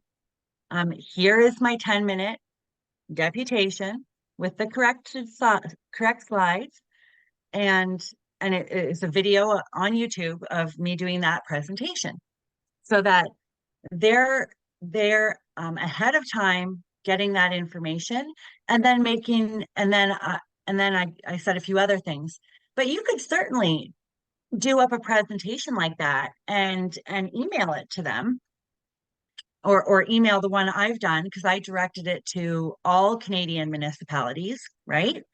And take that and do your recommendation in writing. Once you've found that original motion, do your recommendation in writing and see what the counselors do with it, right? This is really on them. And I think it's going to let a lot of light bulbs go off. And what you do is you just email it to all the counselors individually. So they're going to be like, huh. And they're going to start talking to the other counselors and they're going to maybe you agree with this too. Maybe we should put forward a motion to reconsider this and then get more people, get them to do it. This is their duty. Our civic duty is to educate them and provide them with this information, right? It's their duty to move the motion. So that's a great idea is to go ahead and do an email campaign to all Canadian counselors. And I think what I want to do is clean up that 10-minute deputation that I did because after I've kind of taken the all the different articles on this and amalgamated them together into the KICLEI guide, I see now that that deputation could be a lot more, touch the heart a lot more. I took more of what I said in Duro Dummer and put it into the script that's available for that deputation, that for everyone. And I think having the notice of liability ready is going to help as well for them So I to guess know. Like, I don't want to just say we have a notice of liability and be using ones that aren't quite perfectly fitted for this exact information. So, and you probably shouldn't include that in the although first that, round. That would just like deter them. Probably they'll think, oh, well, she's already threatening us or something. You want to make it just an educational thing. And then if they don't respond, then yes, send the NOL maybe. Or yeah. I think that that is definitely the approach to take. And even in Duro Dummer, I remember I said, we don't want to have to serve you with notices of liability. yeah, I Like saw that. I I watched all your mentioned, videos. Yeah. I mentioned, they're floating around, but we don't want to have to do that, right? We want to work with you. We want you to step into your authority again. And that's really like the way to get to the heart. And that's what we want. We know that there are good people in there too. Okay, Yes, so thank you if I do, for coming. oh, so if Sorry, I I do was just draft something, I'd run it responding by to a you comment. first before sending it off. Yeah, for sure. Okay. Everyone feel free to do that. And what we can do is actually create, like, this is a great idea, how do we get the most, how do we create things for the entire country so people who don't want to speak but want to do something can at the very least take a template, drop it in their email and send it to their counselors, right? That's a perfect idea. Really good. Thank you. Who was speaking there? It's not showing up on my screen for some reason. I think that was Monique who was speaking, and then Mighty Mouse has her hand up too. Oh, thank you, Monique. Thank you. Appreciate that. Great comment. Mighty Mouse, please. Go ahead.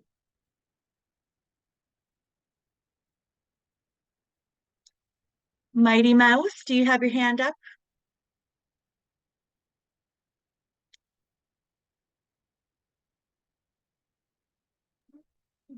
The hand's still up, but the mute sign's coming off. I don't know if maybe they've stepped away from the computer or not. Okay, someone's looking for the link to the website, so I'm going to go back to that and grab that.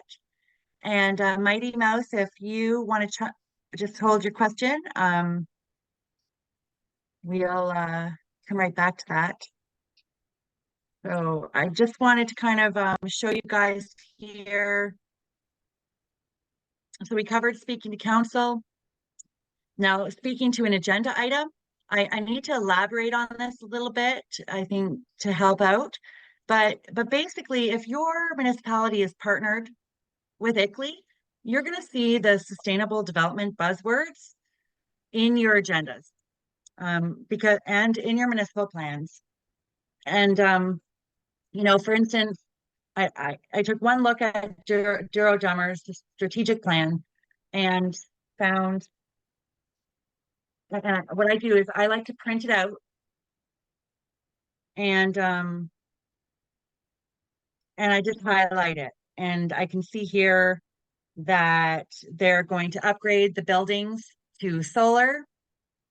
They're going to upgrade their municipal fleet with improved technology, so likely green fleet, a green municipal fleet.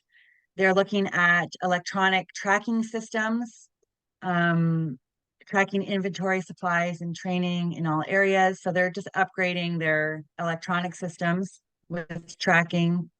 And they're pursuing the acquisition of property for the purpose of establishing a municipal aggregate resource. So, I don't like to see acquisition of property, so I'm going to point that out.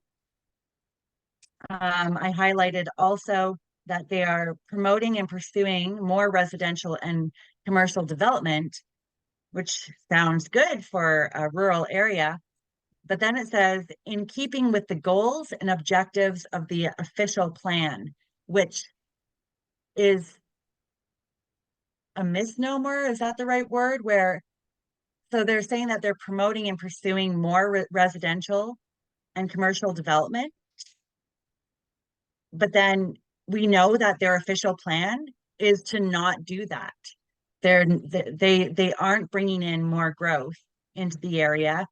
So in keeping with the official plan means that sentence should just be scratched if they accept that official plan. So yeah, and then there's a lot about the environment in here and so on. So so when I go in, I'll just highlight that and then I'll pull up my slideshow here and I will, let me just open, oh my goodness, my sister just tapped on the window and scared me. So I get for having a coffee at 8 o'clock. Just so you know too, Maggie, Mighty Mouse is having trouble unmuting. So that's why I'm not sure if she's here. I don't know if it's a he or she. Because yes, there's only two genders. Sorry. But another trick, if you're on your computer, most of the time it works. If you hold your space bar, it will unmute you, but you have to hold it. It kind of acts like a walkie-talkie type thing. So I did put that. Okay, and I'm going to put the link. I'm going to put the link in here for everyone. There you go.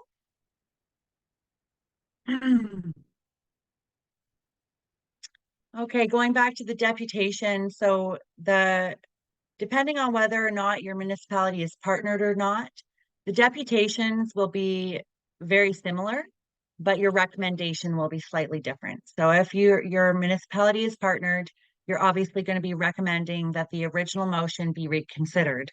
If your municipality isn't partnered, you're going to be recommending that should this program, you're going to be recommending that you're basically going in and for educational purposes to prevent a partnership from happening in the future. So I hope that makes sense. And again, there's a certain deputation format, and I just think that everything should be done in a logical order. So, what is the agenda item you're speaking to? How is that connected to the UN program? What is that UN program's origin? Where did it come from? And aim. So it came from Agenda 21, and its aim is sustainable development, and its supporting rationale is climate change fanaticism. And other considerations would be the, recent climate science and the benefits and disadvantages. The benefits are it's free and the PCP secretary does all the staff's work for them. And the disadvantages are how it affects our municipal plans, official plans, and the councillor's authority. And then I link that to the agenda item, for instance, the environmental committee reports and how it was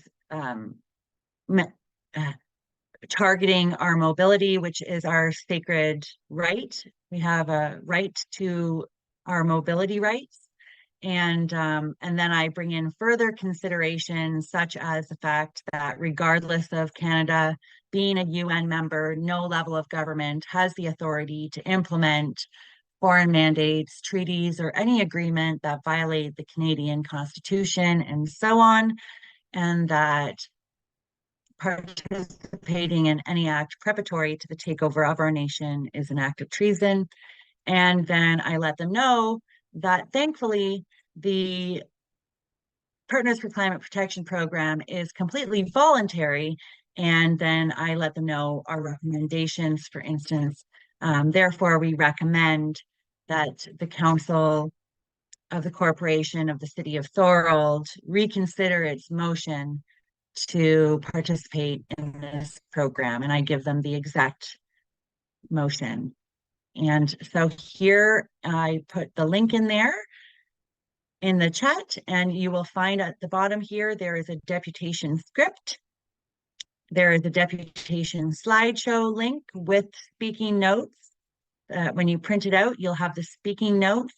And there is a recording, a 10-minute recording of me doing the deputation to all Canadian municipalities. So we can certainly take this and send this to our local municipalities.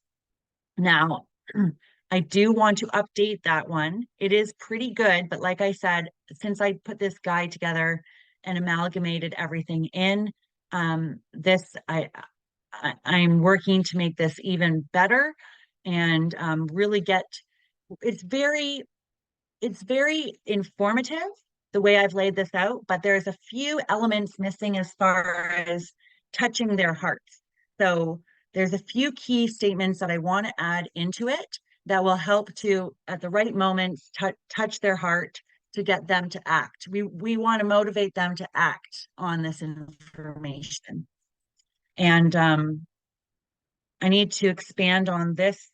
So any questions up to there, and then we'll go into the what to do if your deputation is denied, and then there's a little bit more to get through, but thank you. This is my first time doing the yeah, about 20 more minutes. Okay, yeah. Oh, I'm gonna get kicked out of the room here. Any questions before we move on to the next piece? I'm gonna have to run, Maggie. Okay. Yeah, I but think it's just- getting late, so this is a lot of we information to cover. Are we still gonna touch base on Sunday? Yeah. Perfect. Is there anyone still here? Let me see. Oh, we got 14 people. Okay. Yeah. Yeah, it's a lot of information. So, but thank you for keeping an eye on everything, Meredith. And I'm getting Oh. kicked out of the room here too. I'm in my parents' office. I want to ask a question. Go ahead, Valerie. But thank you so much for everything, Meredith. We can touch base on Sunday. Absolutely. Fantastic. Thank you so much. And again, I apologize for being late. And if you want me to co-host next time, I can do that too. That's not a problem.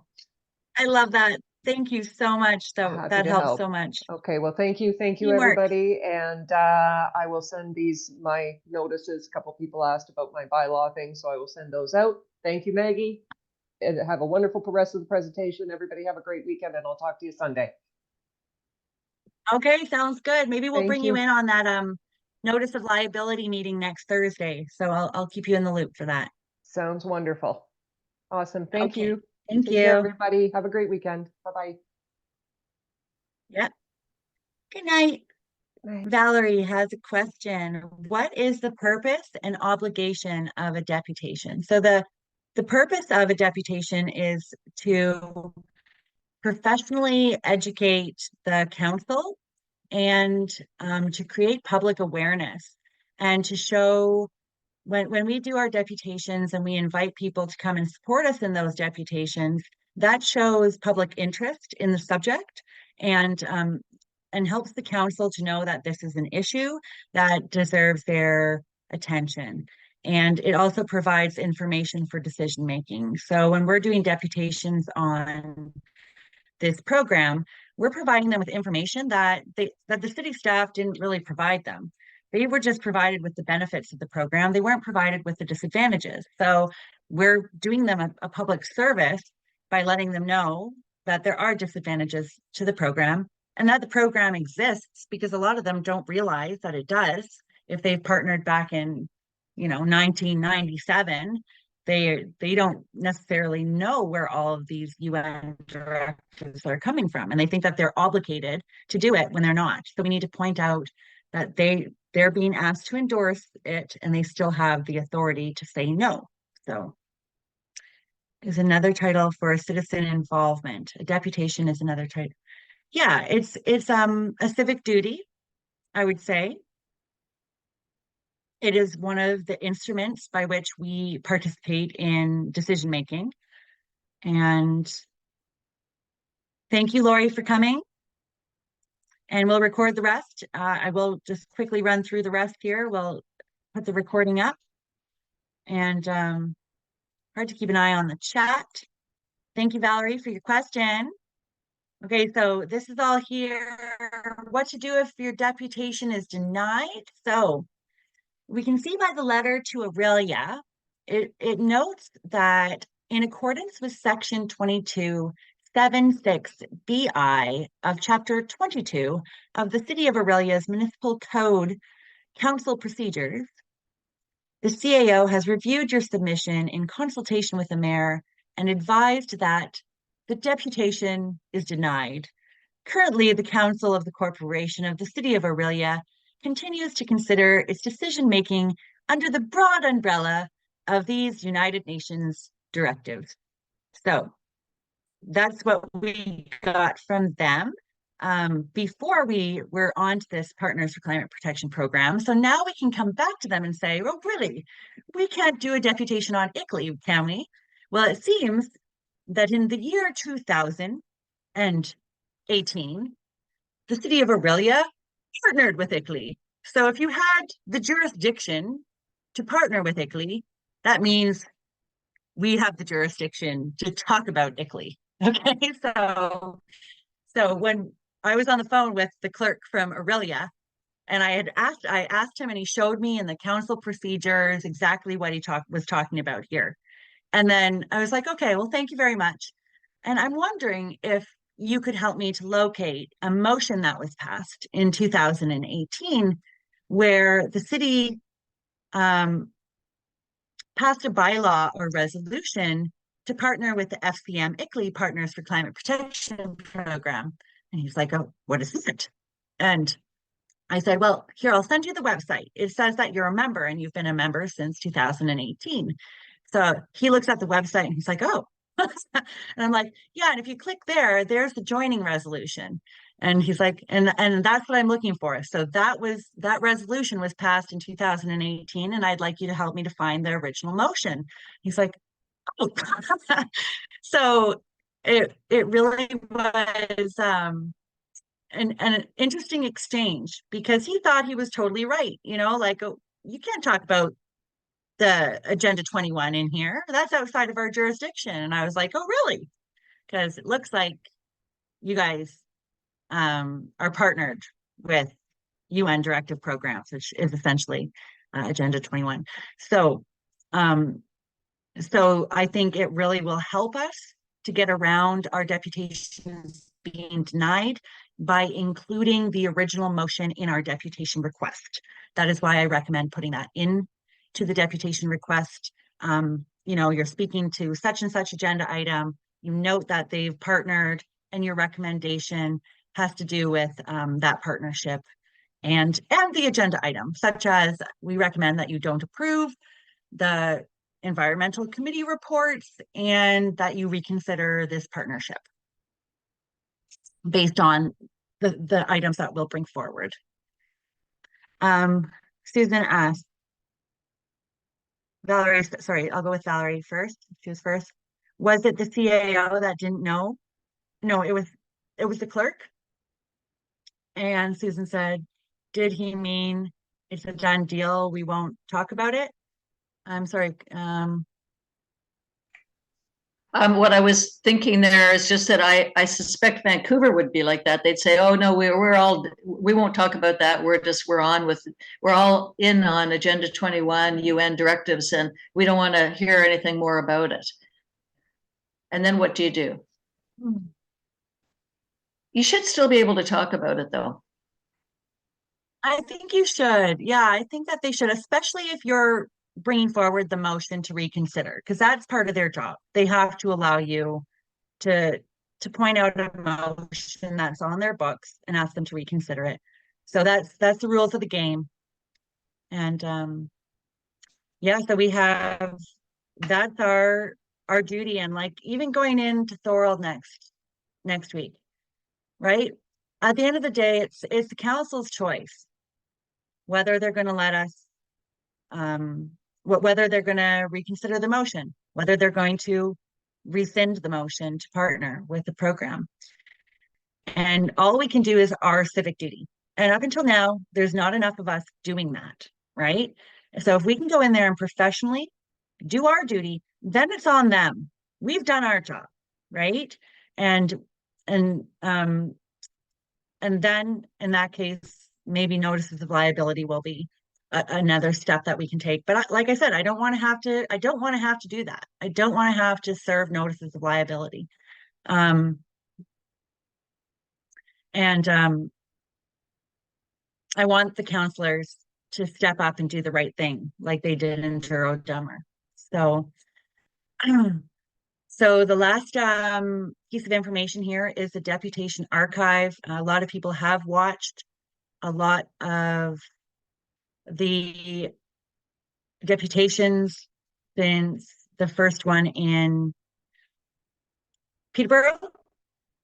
And I put a disclaimer because I don't want to have to take these videos down, but there are some inaccuracies in those deputations because we didn't know. We're on the right track. We have the best intentions, obviously, and we're learning different information. So it is kind of a bit of a confusion happening in that first year. And now we're like, as far as KICLEI goes, I'm taking a specific pathway that I think will get us the most results and wake up people and break the mass psychosis and lay the groundwork for the deeper system reforms that we all know are needed in our country. So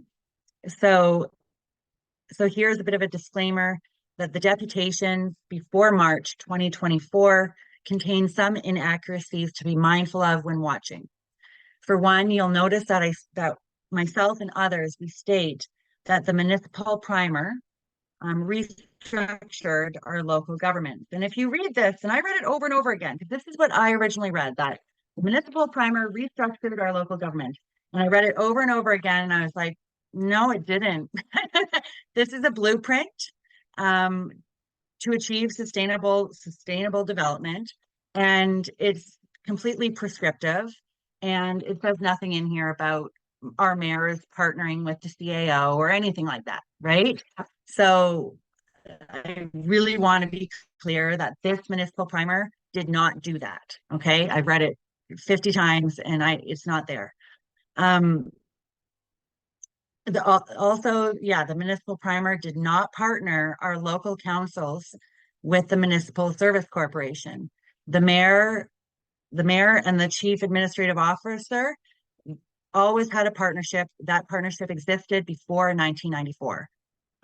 There was always an incorporated aspect to our municipality, and the council is still the council of the corporation of the city.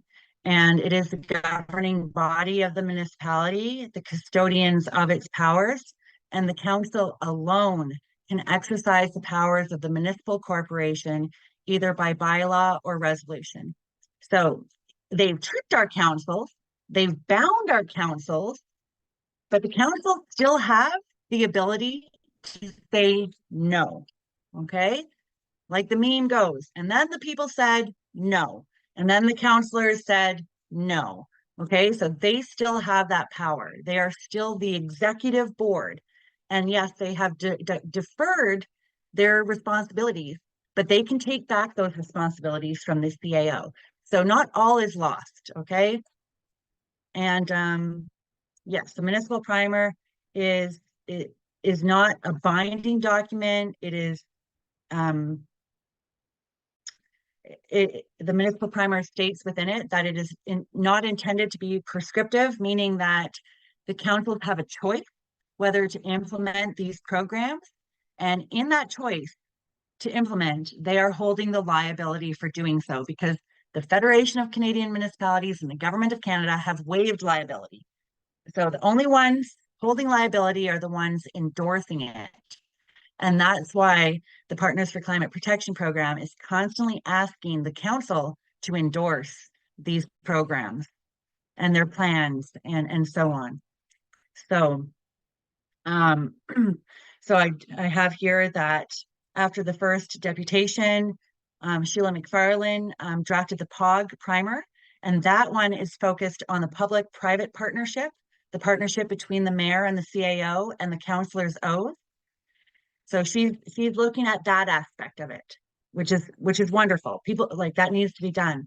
And this has led to many deputations stating that the municipal primer restructured the local government. And I think she's gone, I need to follow more where she's going with that.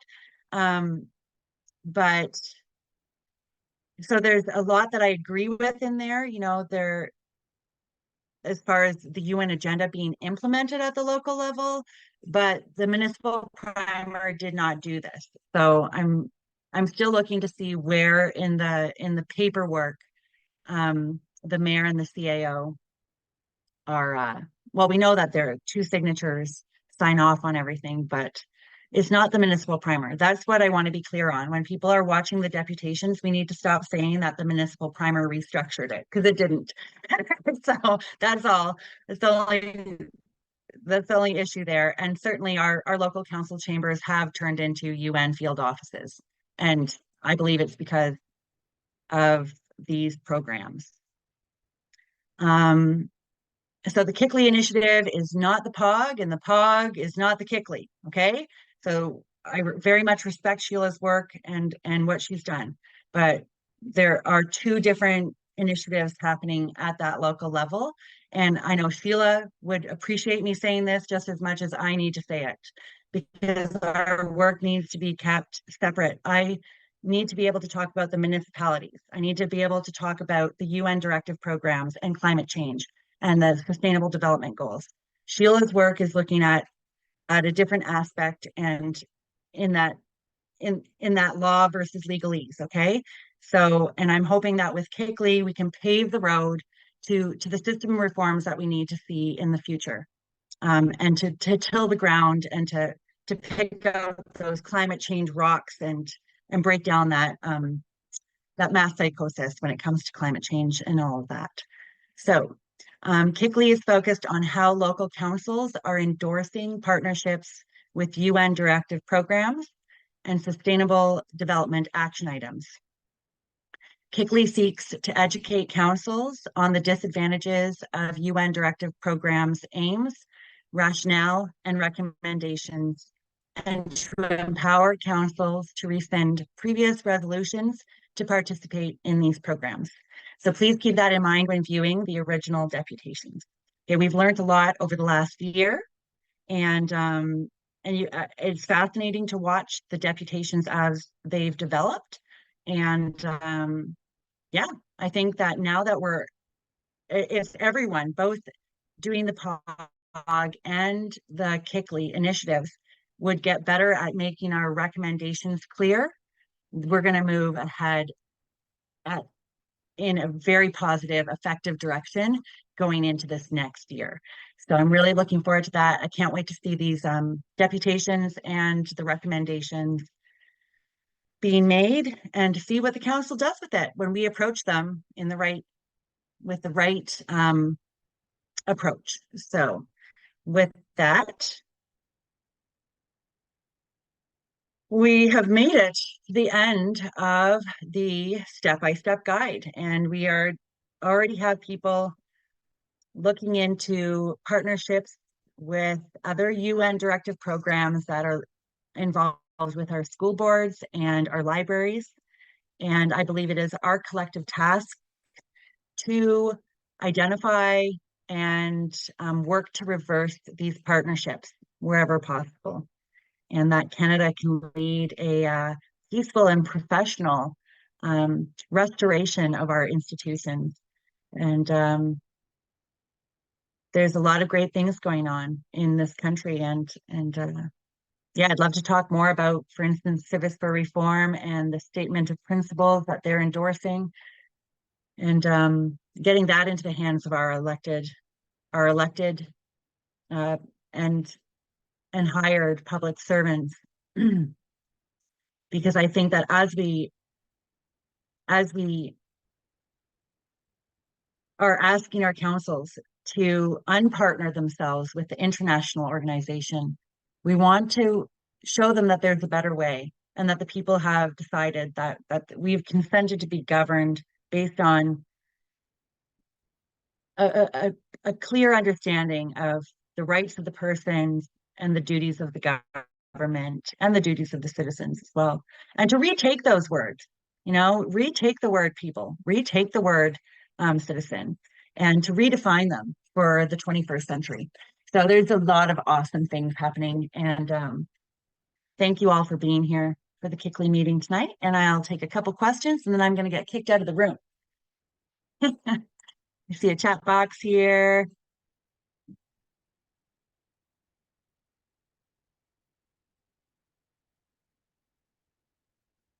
Yes. So I'm going to try and save the chat, and yeah, we want the counselors to partner with us. Thank you. Yeah. Yeah, Valerie, you can speak. Are you able to unmute yourself? I think I have. Can you hear me? Okay. Yeah, I Okay. hear you. Yeah. So I just want to tell you, because I had a meeting with my son last week, and I told him what I've learned about Frog, the primer, and what you've been doing. And he said, and he ran for office the last election, so he's pretty much informed about how things run. And he said to me in this voice, "Mom, are you serious? You believe the United Nations have planted CAOs in every," that was kind of, "come on, Mom," type thing. "That's ridiculous. Do you realize the organization that would require? That's ridiculous. Come on, Mom. You're a smart woman." This is he ran for office. The man, he's capable of thinking for himself. And I thought, if it's so wild, this thing, that even he would doubt that it's actually happening, I can imagine those counselors sitting in those chairs would look at us as if we were monkeys, or, you know what I mean? It would demand a lot of preparation to convince people sitting on those counselors to even take anything we say seriously. That's a huge hurdle to overcome. That's my first question. Like, how do you sort that out? Second question is, how would we discover what proposals or mandates ICLEI has already implemented in our municipalities? How would we go about finding how far along we are in the process of being taken over? So if you go to the map, you'll see that they have different colors.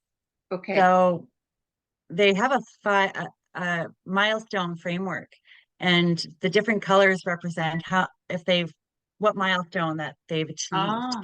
And yeah, so I'm going to dig into that a little bit more. I was looking at their website today, and there's so much that we can pull off of it.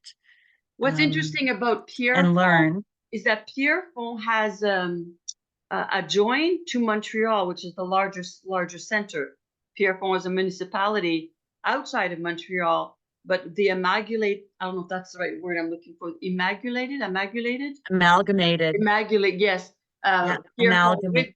With La Salle, Lachine, and other little municipalities. So when I go to my council meeting in Pierrefonds, I won't go to the one in Montreal. I'll go to the one in Pierrefonds.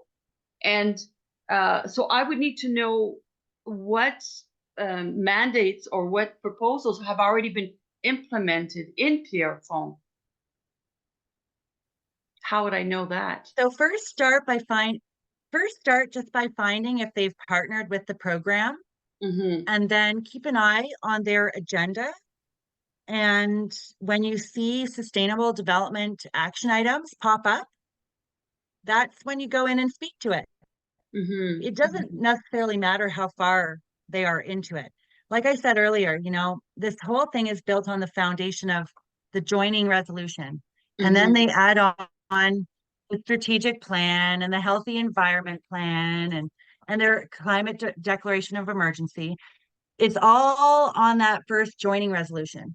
So you go in, you notice, okay, there's strategic plan, and they're going to do all of this with it. And it's all covered in the sustainable development stuff. Cool. All right, that's my chance to go and speak about the Partners for Climate Protection Program resolution, because then when you go in there and you show them that it's all connected to that original resolution, and you ask them to reconsider that original motion, and you pull the rug out from underneath all those plans and all those declarations, and you get rid of the foundation, and the whole house of cards crumbles, right? It doesn't matter how far down the road they are. What matters is a persistent, professional, educational approach to them. And like, we can't, like, you going back to your first question, we can't shove a stake down the throat of one that needs milk. We need to start, and that's why we don't go into all the other things that we are knowledgeable. We know what's going on. We know how bad it is, but their rationale is climate change. Okay. So that's what we need to go in there and educate them on, like they're like grade 2 children, you know, and remind them of the basic science of the geological archive, the Earth's orbit and tilt, the fact that CO2 is the basis of all life. It makes up 0.04% of the atmosphere. It's plant food. It's profitable for agriculture. And more people die because of cold temperatures than warm temperatures. Just basic facts, right? And repeat it over and over again until they start to think, yeah, you know, and then, you know, show them the graph of the IPCC's computer models significantly overstating the actual warming, right? And the fact that the Paris Agreement, its goal is to limit the global temperature increase to below 2 degrees Celsius, which when you show them the graph of where we are versus where we have been, and the fact that today we're 10 degrees cooler than the most of Earth's history, right? It's like, can we limit the global temperature increase to below 2 degrees Celsius? Like, can we stop the Earth from orbiting and tilting on its axis? The whole premise is so ridiculous. It's like somebody is saying the sky is falling, and we all say, I know, eh? Did you notice the sky's lower? Yeah. It's as ridiculous as that. I can't even Yeah. it's an issue. But if we go in there and we start saying, and we talk about the geoengineering and stuff, then they're gonna we have gone way too far down the rabbit hole for them. They're not ready for it, right? We just go back to grade 2, right? Just for a minute, and try and meet them there, because yeah, there's a lot of things we don't know for sure, and until we have a way to explain that to people in a grade 2 way, then it's going to be hard. I'm going to have to let everyone go. I haven't looked at the chats, but I will save it. And thank you everyone for being here. Yeah, excellent comment, everyone. And thank you so much, Mark, for your help today. I can't wait to look at that Excel sheet with all the municipalities on it. Really appreciate that. And I will click on the links after. So I'm going to end the meeting and let my parents I'm in their office, and their bedroom is right there. And I think that they're trying to go to bed. So sorry for the late meeting, and thank you for letting me walk you through that whole guide. And I know that this is going to be beneficial for everyone, and I'll put it out on YouTube and send it out to everyone tomorrow. And we'll go forward from there. So much appreciated. And I just don't want to close the meeting without saving everything. So